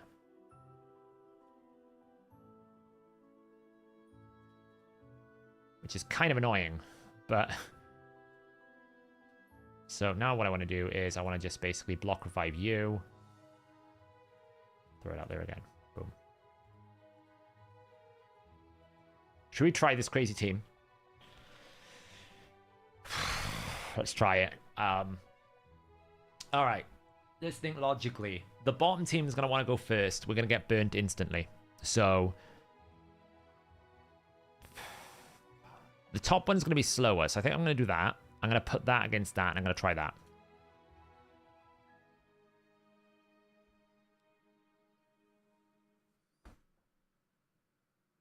I knew this had stone skin, see? So the first thing I want to do is, which one is the biggest threat? Probably Galathir. Okay, then we're going to burn. Breaks all the stone skin. That's what Sulfurion should be good at. If you build Sulfurion, build him with pinpoint, use the A2, burn the things, then I can finish them off, right? A lot of people won't build super strong stone skin resistance teams because they're going to rely on that. This is kind of annoying, but I can just hopefully stun. Galathir's not going to allow me to stun. Should be fine, though. The revive comes up, but... Actually, this is really annoying. That revive is really ruining me because he's boosting turn meter. That's so bad. That's really, really bad because he's boosting turn meter every single time he gets a turn. Oh my god, I'm going to lose. That's alright. Go. Oh, Lord.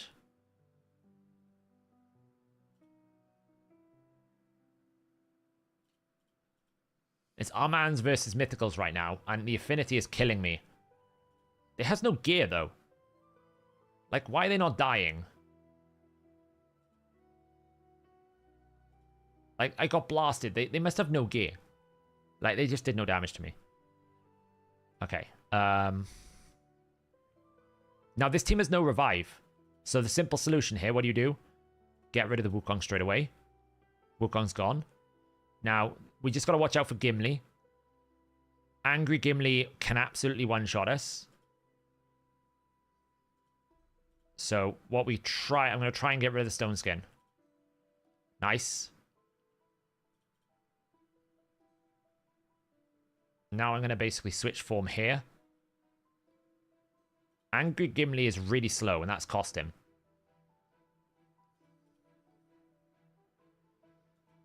I don't think he's geared them. Again, this is the difference, right? It looks terrifying. But that first team was not doing any damage to me. Gimli has no speed, and the third team I just circumnavigated. But it looked scary. So I instantly looked, I was like, oh, I don't want to fight that. It's +3s and +4 mythicals.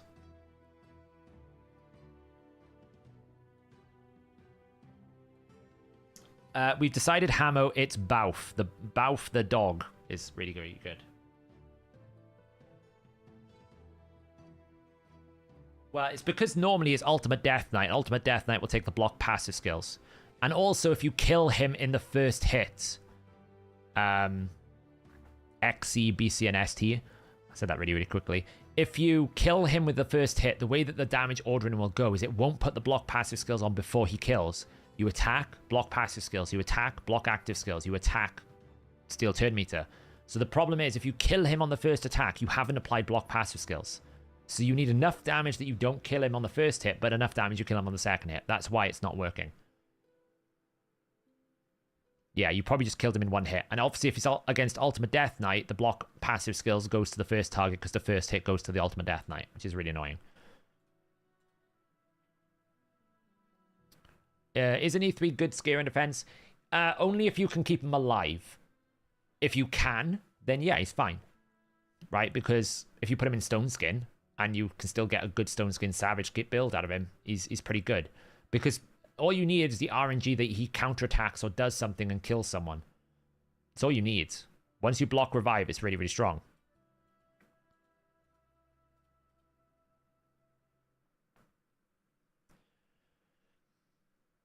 Which blessing is good? I would say Temporal Chains. Or Banner. Basically, Banner or Temporal Chains at 6 stars really good for a debuffer.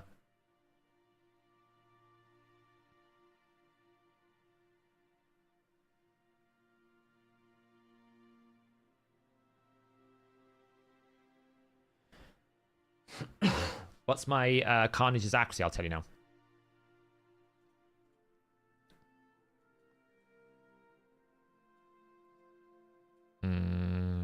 We got to pick one more fight. What's fighting nice? I like fighting nices. Carnage's accuracy right now. This is his build right now. 388, 248, 5.k. The way you would build Carnage is, I think, a little bit the way you build Rhodus. You put accuracy in every place you can't put an attack percent. Right? So you should actually have an attack percent chest, crit damage, attack percent, speed, attack percent. You know, that's what I would do. I'd put attack everywhere I can't put there, but I would still have an accuracy banner. I would still prioritize accuracy on this. Right? That's what I would do. Any place that you can put flat stat, put accuracy. If that's an option. Otherwise, I would stick with attack percent. Odin's weird. It depends where you build him. If you're building Odin for Arena, you just need to build him with 100% crit rate and crit damage. Which is about 3... I think you need about 250% on a HP-based champion, because obviously he's going to do 35% with a bit of differences in damage, with a bit of differences in terms of strengthen. Like, you can physically calculate how much crit damage you need to be able to kill a HP-based champion.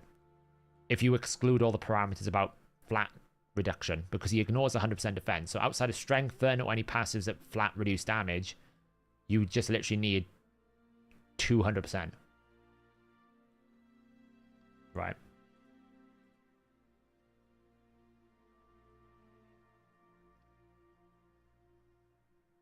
But this is what he's in at the moment. So he's got like triple roll.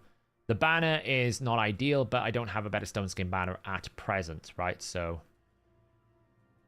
I might have a better one now. I haven't looked in a while, right? I haven't built him in ages. So it could be I've got better banners. This is what I mean. Once I get Lamasu, probably after next siege, we'll do a big re-gear probably. Because I need to reconfigure all my arena champions. I'm trying to see if I can get a soul for him before I start, because that will massively affect his build if he gets a 3 or 4 star soul. It will change his build quite a lot.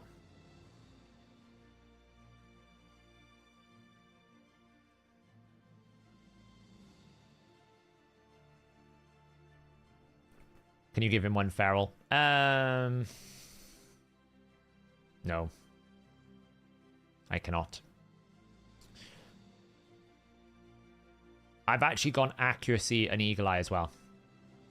Some people would say, you know, Helm Smasher, but to be honest, he doesn't really need Helm Smasher because he ignores a lot of defense anyway on his alternate form. On his base form he would, but on his alternate form he ignores a lot.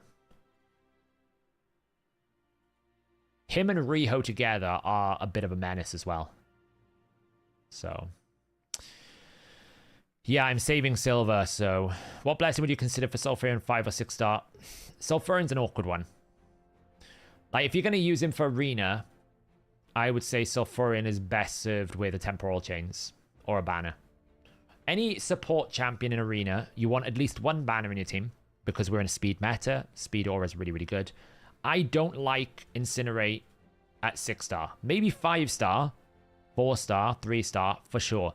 I don't like it at 6 star because Marius is too present. You're just feeding Marius damage with this.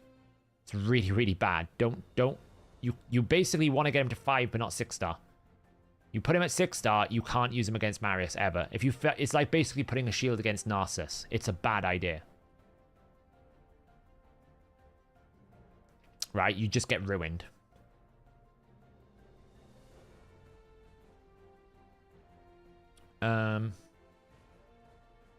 Can't put that against that, so do that.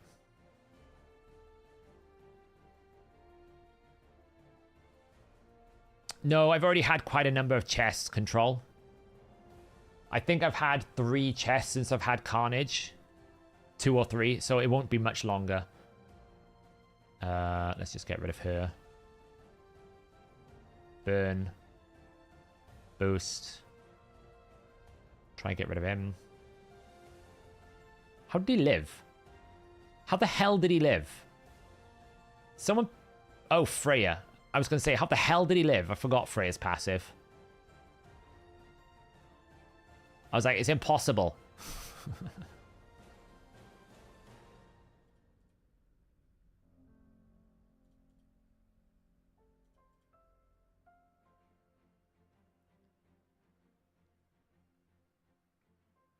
This is awkward. Yeah, this was always a bit of a risk. That one.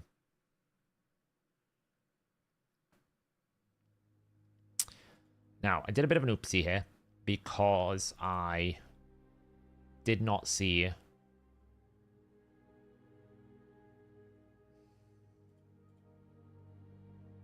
I didn't see the Torment. But hey, you go away.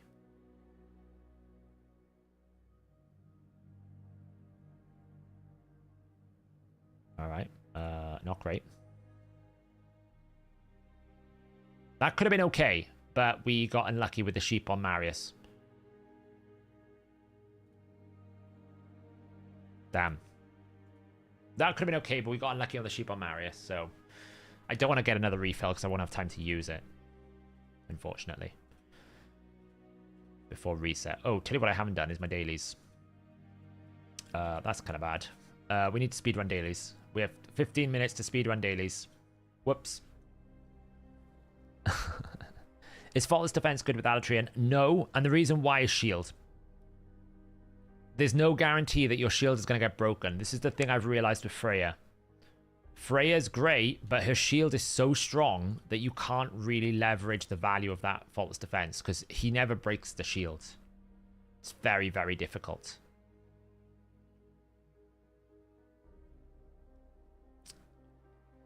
That's the other thing I don't like about the live arena quest. You can't do it all the time. So if you're late getting in and you don't see one of the windows, then you're basically blocked out from doing a free refill.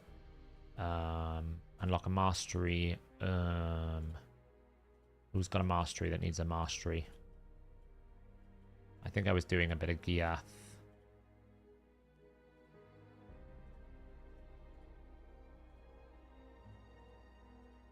What do we got? Craft 1 epic or legendary. Oh, I actually got a bit of righteous. I didn't know that. Should probably craft a bit of righteous at some point.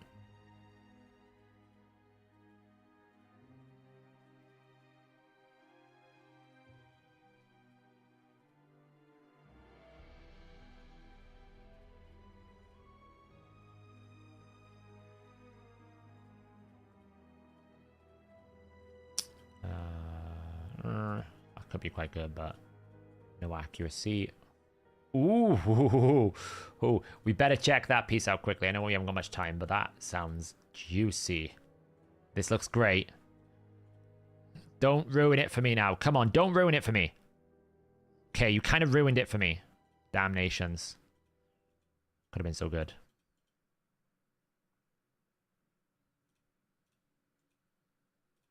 Could have been so good. Okay, now we need to do Faction Wars, One Rare Champion.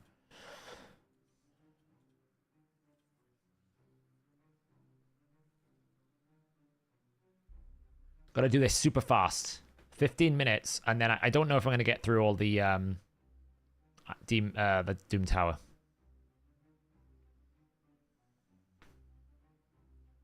Boom.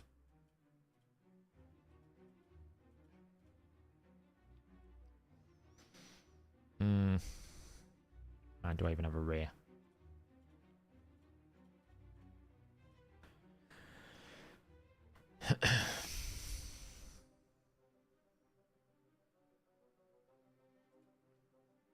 Let me take control.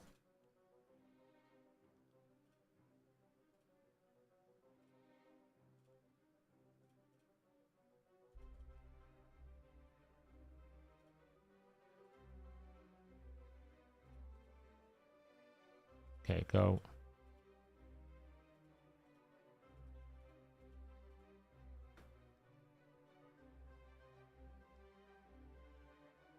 It's CVC points as well. Yeah, it's only level 4 though. You don't really get any, like, the level 40 you get nothing really. You get so few pieces.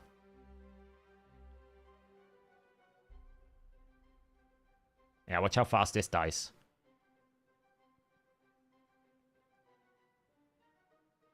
Boss has no chance. Look at this. It's like, oh no, what did you do? How are we ever going to deal with this? Do you know what I'm going to do? I'm going to pump you full of damage. Why has Wukong not used his A2 at all? Does he not have it available or something? I mean, it doesn't matter. Marius basically carries that. It's a Marius show.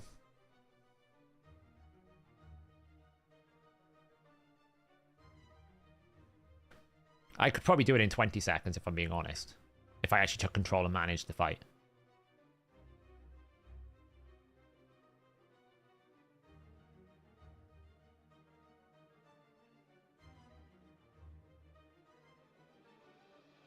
Wukong's just dumb, that's why.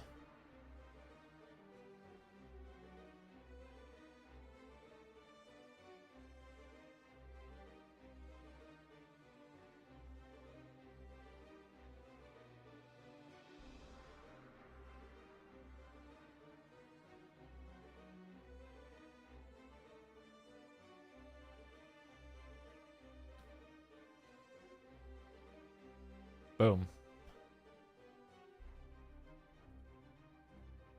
11 minutes. Go away. You come in. Whatever. Doesn't really matter. Just go.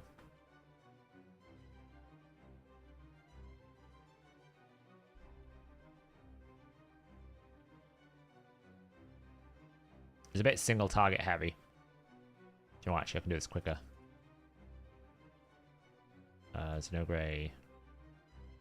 Who? You come out. Zenogre go in. You go in.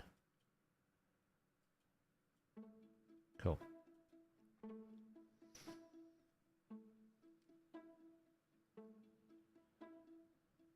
We'll see how many we can get done quickly.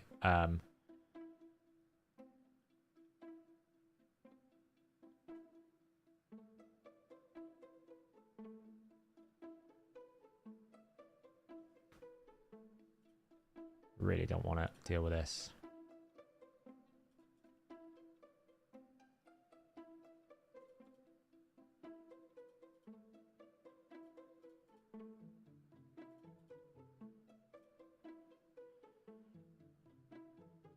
Do I use Loki?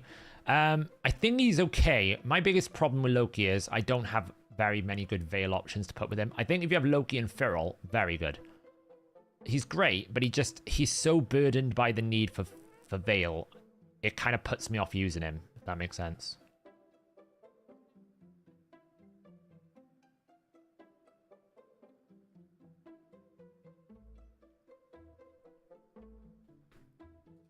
That's just the thing that puts me off him. Because when he doesn't have Veil, he just loses all his power.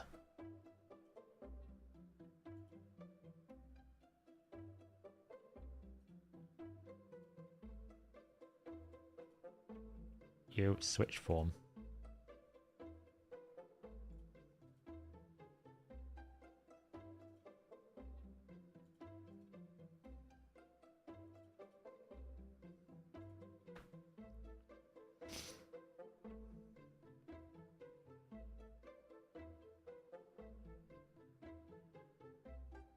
Focus on killing that for me.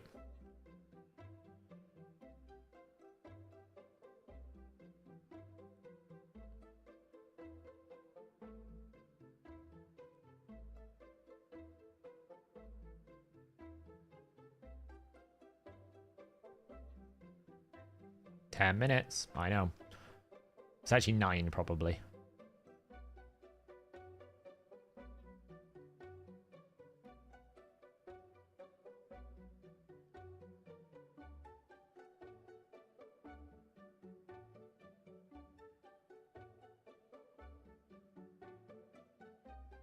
Boom. Done. 8 minutes. Let's see what we can do. Super 8, go.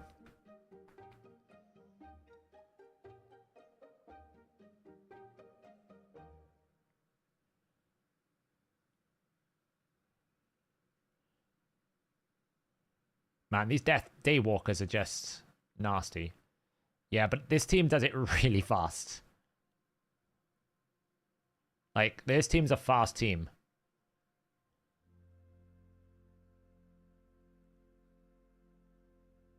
That was a bit annoying. Oh, it mirrors the mythical form. That's not nice. Didn't know that.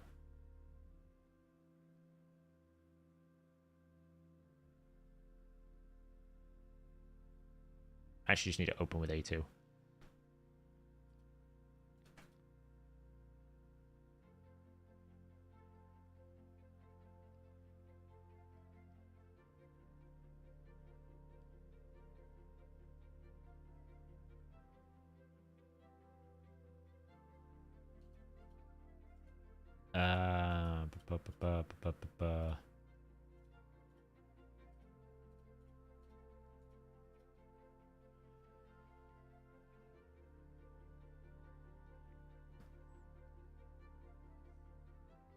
I mean, I could leave it in base form, to be honest, and just make it transform at the boss. It's not really that bad.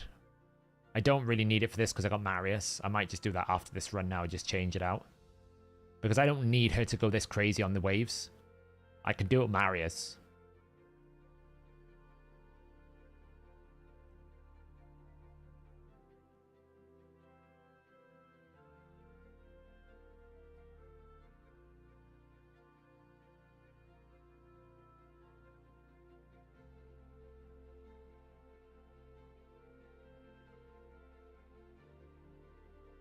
Okay, Gal Smash.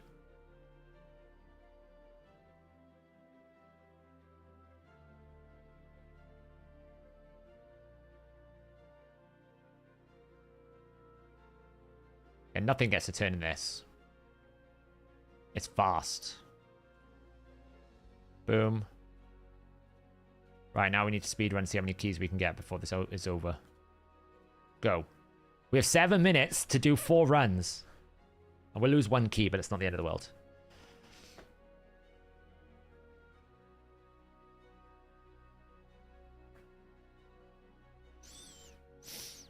Honestly, the reason why I don't like using poly too much these days is there's so much pinpoint around. There's so many like feral sets now. There's counters like Lamas who's going to be becoming more relevant. There's a level of certainty that you get with something like... Oh, I just got Carol smashed. Okay, maybe we should turn off Garrel. We just got absolutely Garrel smashed there. Garrel, don't use. Don't use. First choice. Oops. Because I don't really need it, because Marius is great, you know?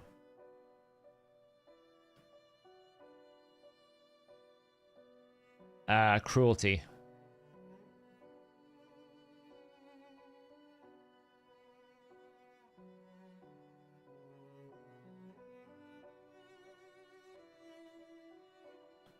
The main thing is Newt is fast is all.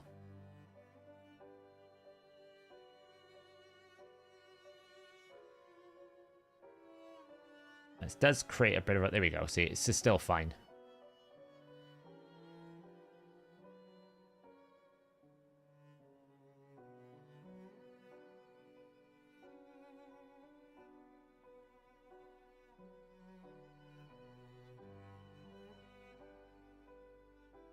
To be honest, I don't even need Garrel.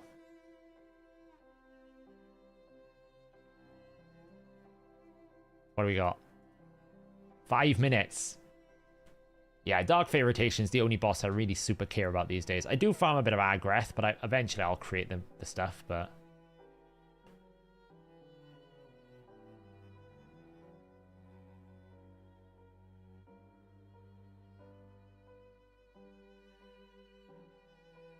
It's just because my Newt is like 320 speed or something crazy like that, so I have a bit of a break here, which is a bit annoying. But Padraig will always make sure that we do that. And that.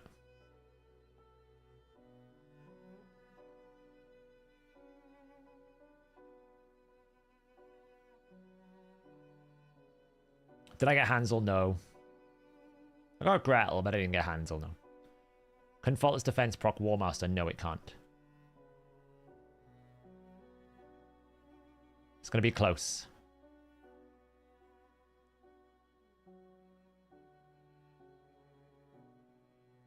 This one's a bit of a slower run. It's dead now. Go, go, go, go, go, go, go. We haven't got long. We have very little time. Come on. We're actually wasting time between waves. I'll lose 1 key, I think. It'll be fine. Gretel's great for finite. Yeah, Gretel's great for progression. And her multipliers are not as bad as people give her credit for. They're just comparing it against the really, really strong ones, so...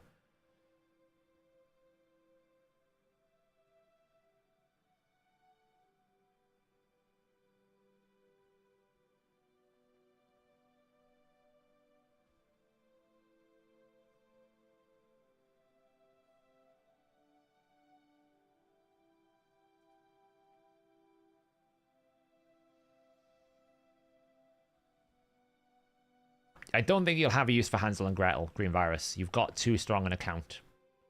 Hansel and Gretel was a progression fusion. It's great for people learning and progressing through the game. Anyone who's got a seriously developed account that's taking down Cintranos hard, you're not going to have much use for Hansel and Gretel. They're just not strong enough. But it's not that they're a bad champion. It's just for certain people's accounts, they're not that good.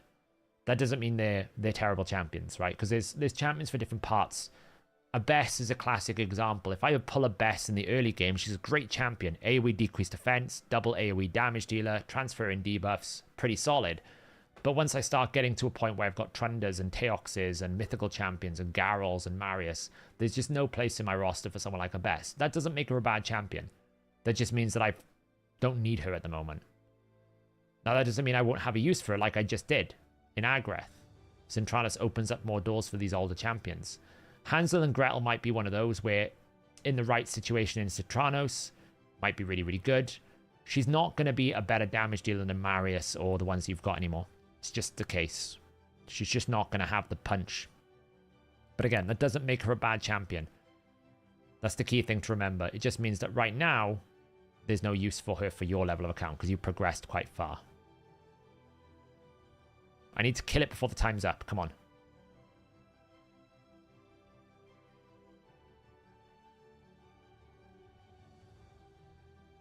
Oh, it's going to be close.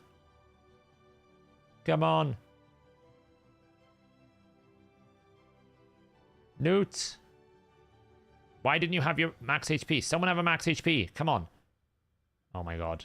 I'm going to lose to blimmin' Garrel activations. What? Was it done in time? It was. We've only lost 1 key. 1 key was lost. Whew. I mean, I've lost maybe 1 craft at this. It's not like 1 key is a big deal, to be honest. Speed run.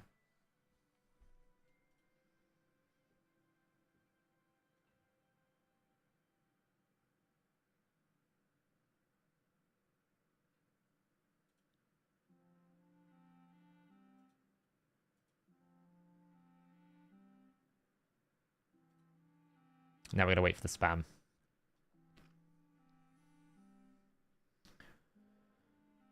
What comes after you finish all the fragments? It's a repeating shop where they replace the fragments with soulstones, Jacob. They replace it with soulstones.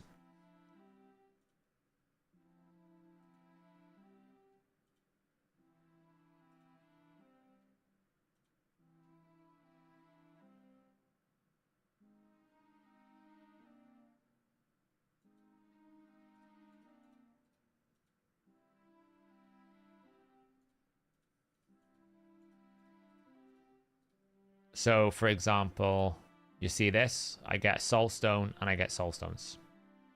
But actually, these are great. These were a great addition. For someone 270 days in the game these days, Soulstones are more valuable than champions this deep into the game. Because I'd rather get more souls than I would get more champions at this point. Primal Shard as well, which is great. I'm just waiting for a ×2 goddamn mythical. Like, I'm building them up. I've got a good amount. Cowlite. Franox, great option. Akimton, great option. Not the mythical champions I want. Not the legendary souls that I want, unfortunately.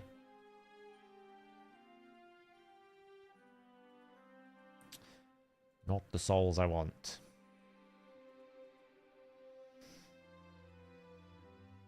Indeed. I bet it's another live arena. They've just basically left it in permanently. This is going to be there every single day for the rest of our existence. And I can't... I'm just nah. Anyway. By the way, guys, if you haven't upgraded your sieges, I recommend you upgrade your strongholds now. I think it's actually absolutely pretty good to do it. It's really cheap to repair.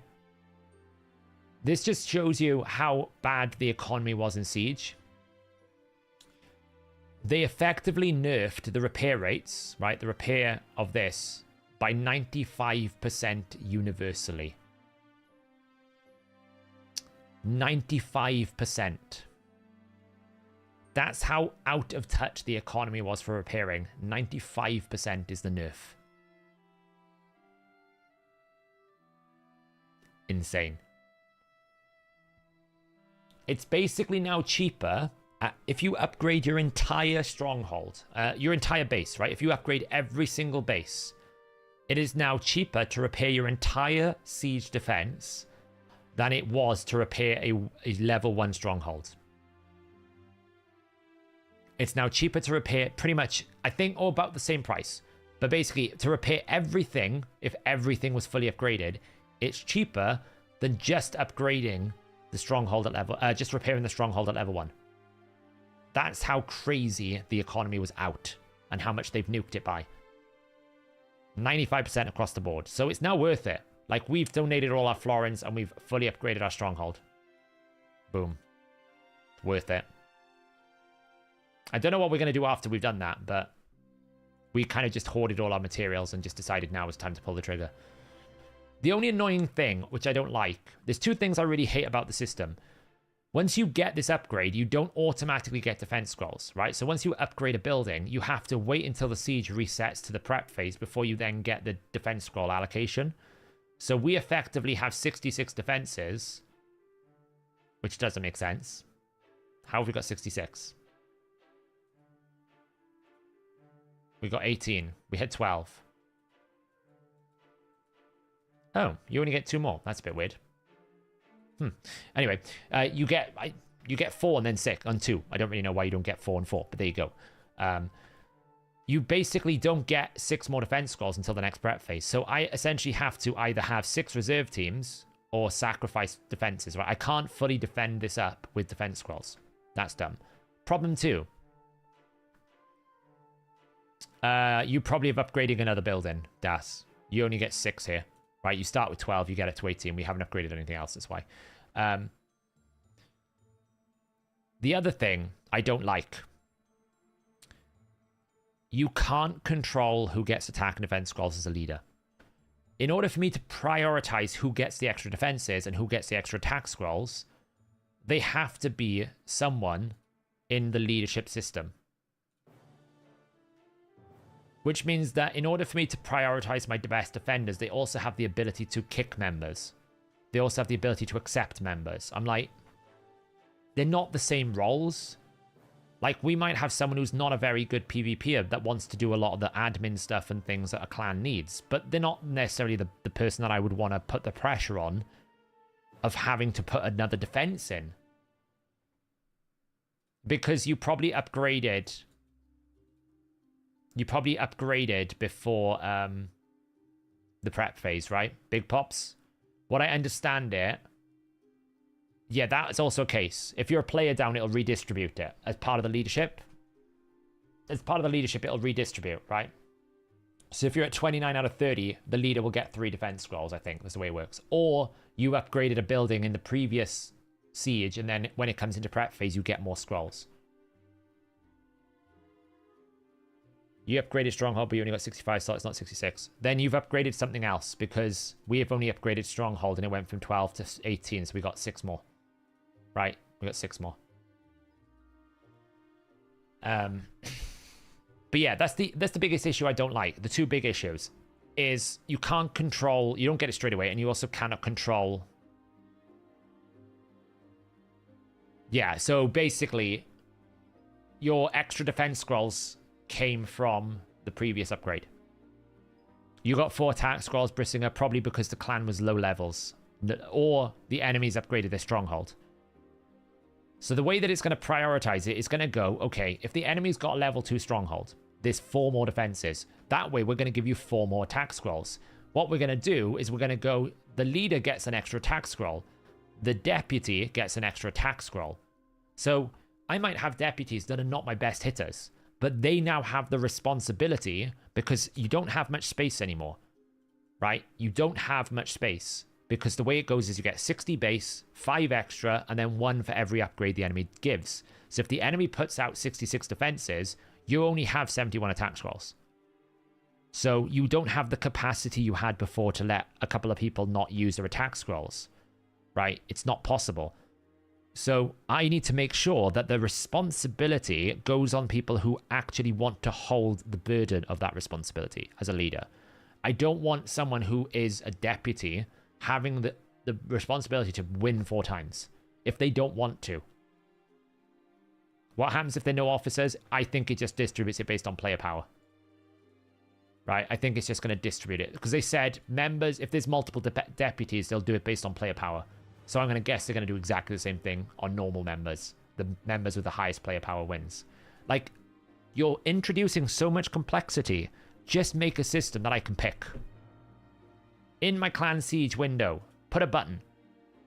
Defense and attack allocation. Everyone in the clan gets 2. Make it universal. Everyone in the clan gets 2. The 5 plus 1 for every single time I can distribute. So if I get an extra 3 defense scrolls, like right now I've got an extra 6 defenses, let me give 1 of my defense scrolls to whomever I want. Just let me choose. That's the point of this coordination. Using your strongest members to set up the best defense. Not giving me control as a leader makes it really hard because now I have to either decide to sacrifice my hardworking deputies that basically manage a clan because I don't want them to feel burdened, or I have to promote my best PvPers up and give them the ability to kick people and accept people. So it's like the 2 systems are not the same. That's my problem. The 2 systems are just not the same. And I think it's going to cause problems because you've basically taken, before we had 90 attack scrolls, you've taken 30 of them away and given 5 back. So before, you could literally have 10 members in your clan not even engage with siege, right? You could have 10 people in the clan go, I don't want to deal with it. Fine, not a problem. Because there are people that just don't like PvP. And you don't want to kick people out of your clan because they don't like PvP. Makes sense. You don't really have that option. You can have maybe 2 people. There's 2 people in the entire clan that cannot engage with the system, so long as they're not a deputy or a leader, right? Because they've only got 2 attack scrolls. You can support up to 5 missing attack scrolls if you want to clear the map. That's not going to work for many people. Many clans are going to struggle with this. Defense not resetting is really annoying as well. Like, we've asked our clan members, we have a pretty cooperative clan, remove your defenses, but even some people have still got the defenses stuck in, you know? I don't know why they chose that. Reset the map. That's the best way. Reset the map and let the clan reset it back up. That's better. Your whole clan has 3 defense scrolls for the siege. If you've upgraded your siege, or you have less than 30 members, then it'll redistribute. Because it will basically say you've got 60 posts, it'll distribute 60 amongst the remaining member of your clan.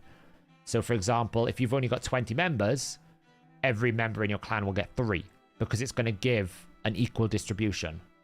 So some aspects of it work really well.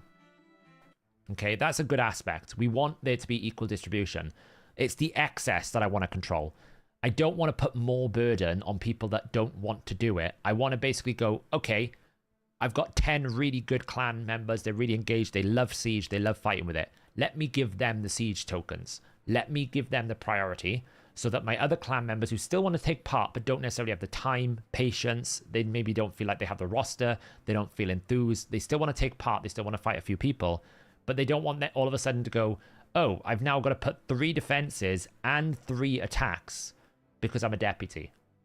That's not really fair to me. That's just not the point of the system. The point of the system is I'm able to coordinate with my clan to best optimize our success. So that's what I don't like. Correct, Milos. Yeah. So, you know, I'm not saying you should have freeloaders in the clan. That's not what I'm arguing for. I'm basically saying we should have more control about who takes the extra responsibilities.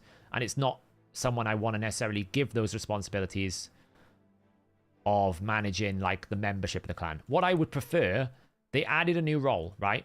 They added, what is it? This lieutenant role. I would prefer lieutenant to be a siege role. So I can go, okay, I'm the leader of the clan. Great, I control the whole thing. Then I have deputies who can control membership rights.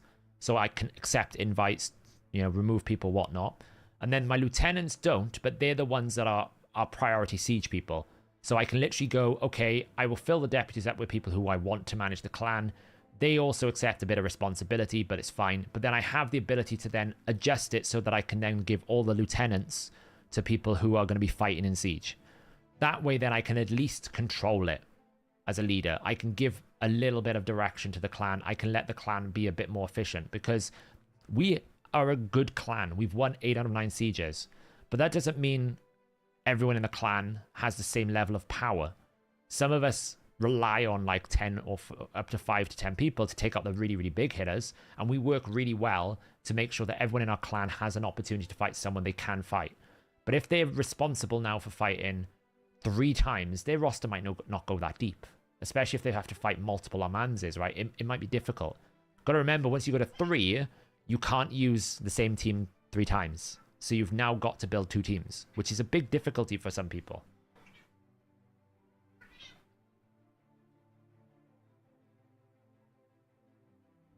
Yeah, but what I'm saying is, if I move my standard soldiers up in the roles right now, I'm giving them the ability to manage the membership, right? I might not want some people to have the ability to kick people, right? I might not want to give that privilege to people. It's not to say that I don't trust my clan members, of course not. But as with anything, like you trust people to read a document, do you really want to necessarily make them have the ability to modify and edit it sometimes? No, because maybe you want to lock it down. And that's what I'm trying to say here is, I don't want to give everyone in the clan the ability to kick everyone in the clan. Because that's just never a good idea. Doesn't mean I don't trust all these people, but I just don't think it's the right thing to do. I don't think you should tie siege priority to membership access. They're 2 different things. So I'm absolutely, to be honest, I've sat here and I have wondered, like, what is the point of lieutenant? They added lieutenant. I don't actually know why, because for all intents and purposes, it just does the same thing as deputy. So I feel like that's a good opportunity to make that lieutenant have a place in the game. Let that lieutenant be your siege leaders. People who can basically take on the extra burden of siege. That feels good to me.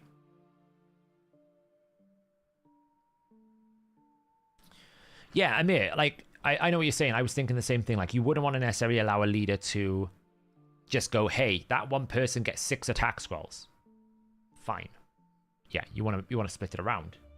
But at the same time, I don't want to make it like the player who, like, if I look here, for example, right, we've got let's see, terrific. Try Pickle, right? Try Pickle here. In Live Arena 1, great player. Really works hard, led our siege very, very well, but we absolutely have some big hitters in this clan, like Timster, and we have Kavala and a bunch of others who have like a much stronger roster for the arena meta. But they will not be prioritized over Pickle because he's a deputy. And that's not. I'm not trying to like my clan members don't hate me. I'm not trying to say Pickle doesn't know what he's doing in arena. He absolutely does. It's just a fact that sometimes if you've got mythical champions, right? Green Virus's account, you'll see when I do his video tomorrow for Lamasu, has got a much stronger arena account than mine because he's got multiple mythical champions and he's got multiple 6-star souls and he's got some really powerful champions in there, right? He's got some really great arena champs.